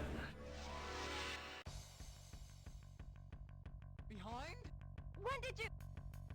That had to have been like a truck or some train or boat in the distance. Or a pop-up. No, that was definitely something outside my window.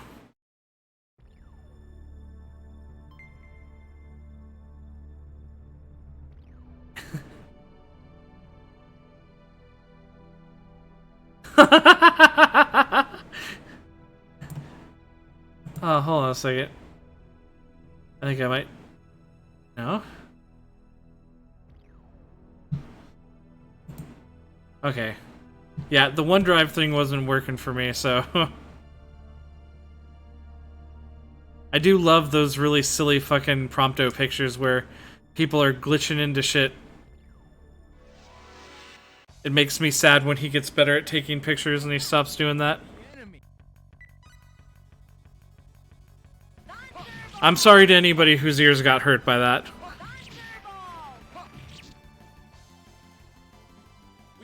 When you live by a highway, that happens sometimes and it sucks. That was completely out of my hands. Yeah, I know.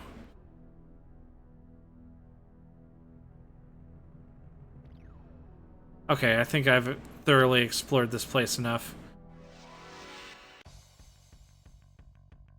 Here's the enemy.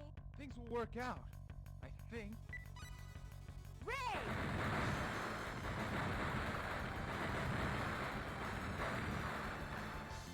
Yeah. Ha. Windblade!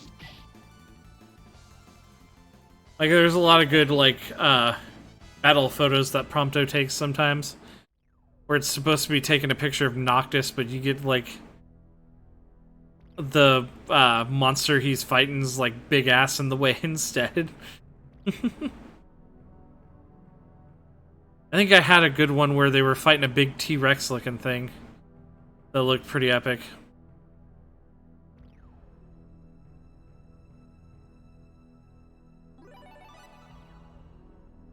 Right on, though. Okay. Try that link. Okay. Yeah. Imager. Oh, that's amazing. Oh, that's great. I want that. Hang on. I'll show you guys this in a second. Just let me, Oh, I love that picture. That is so good. Okay. Let's,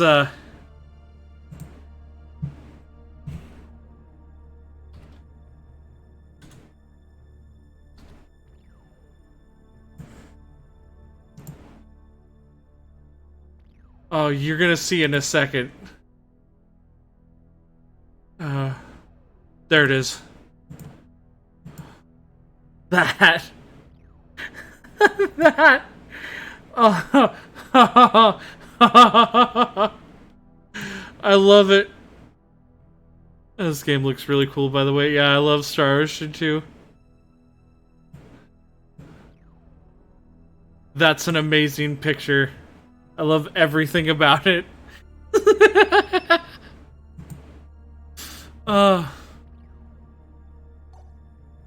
Okay. Oh my god.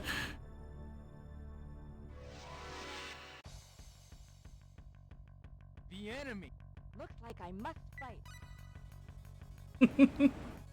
Ray! Did we ever finish?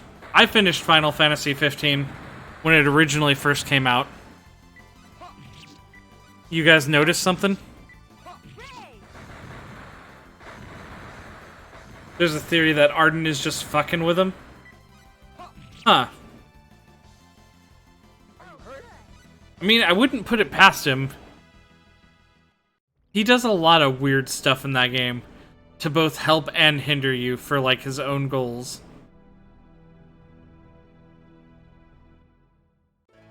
Oh look, we got the ancient writings. We can just walk out of here now if we want. That's not what I want.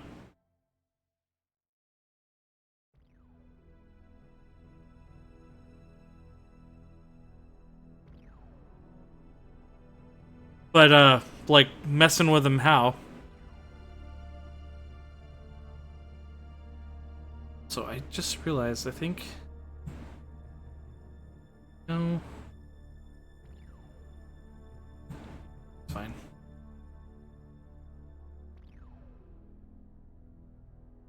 Because also on the train they start to act really odd towards each other and they start to hallucinate stuff. Yeah, I suppose. Yeah, some really weird shit happens on that train. That's the part where, like, Prompto gets... Oh, yeah. The attack Arden, he says, knock it off, dude, like Prompto. Huh. Heads up.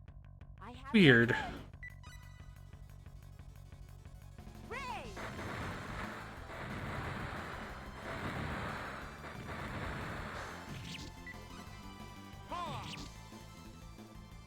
Arden talks like, so you're attacking like...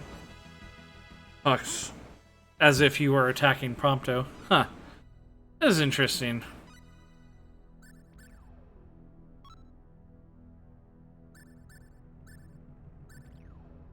Where's MP by 60%?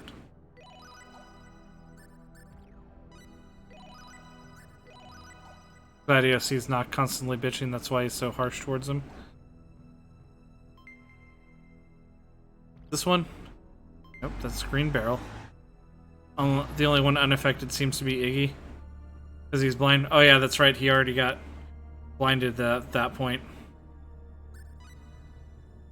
Heart barriers. What does that do again? It's a book I think you give to somebody and they... There it is. I don't know why I'm so blind. Teaches them the skill mental science.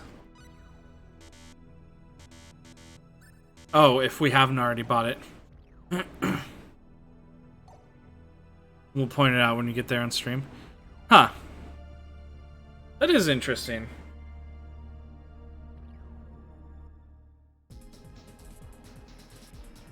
Rock!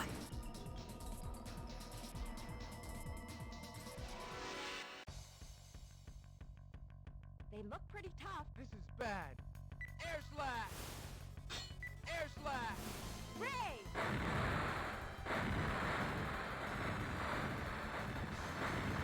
Air slash! Oh.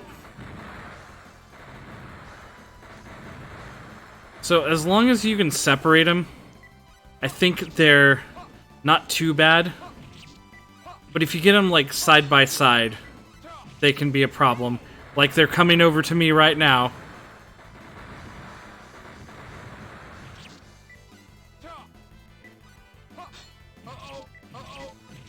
Like if they get on either side of you, they can just basically destroy you by alternating attacks. They didn't do that this time, so they're gonna die.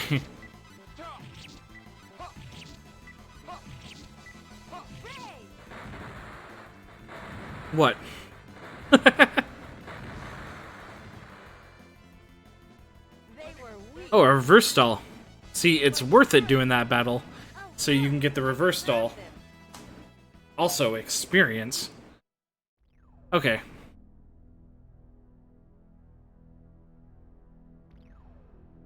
Alright, we got the ancient writings.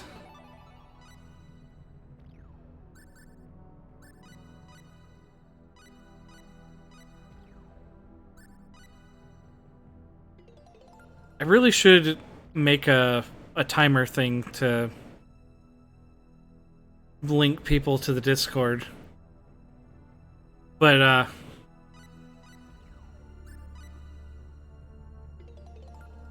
if I said... I'll have to... I don't quite know how to do that, because I think invitations expire after a little while. Don't talk that much most of the time. That's fine. You can watch the, everybody else's madness. You whispered in an invite. Alright, cool. Alright, I think that's probably gonna do it for today. This is a pretty good start.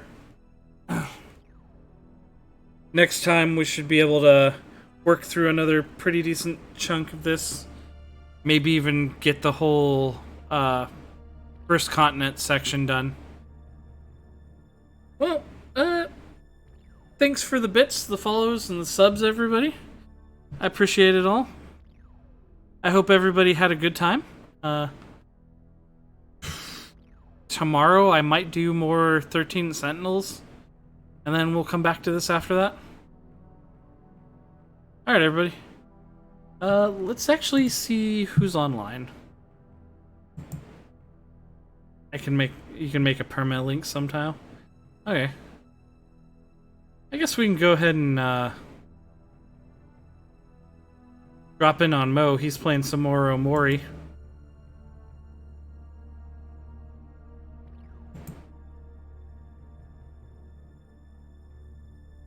Hey everybody, I'm gonna drop you off there and Natty's also up? Oh shoot, if Natty's up, yeah. We'll go raid him then. Playing Wild Arms 3. See?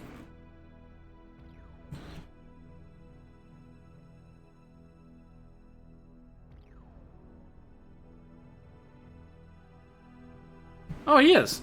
Why didn't he show up on my list? That's weird. Okay, yeah. Says he's near the end of it.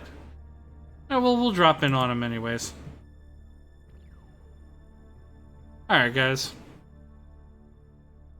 I'll see you next time. Have a good day or evening.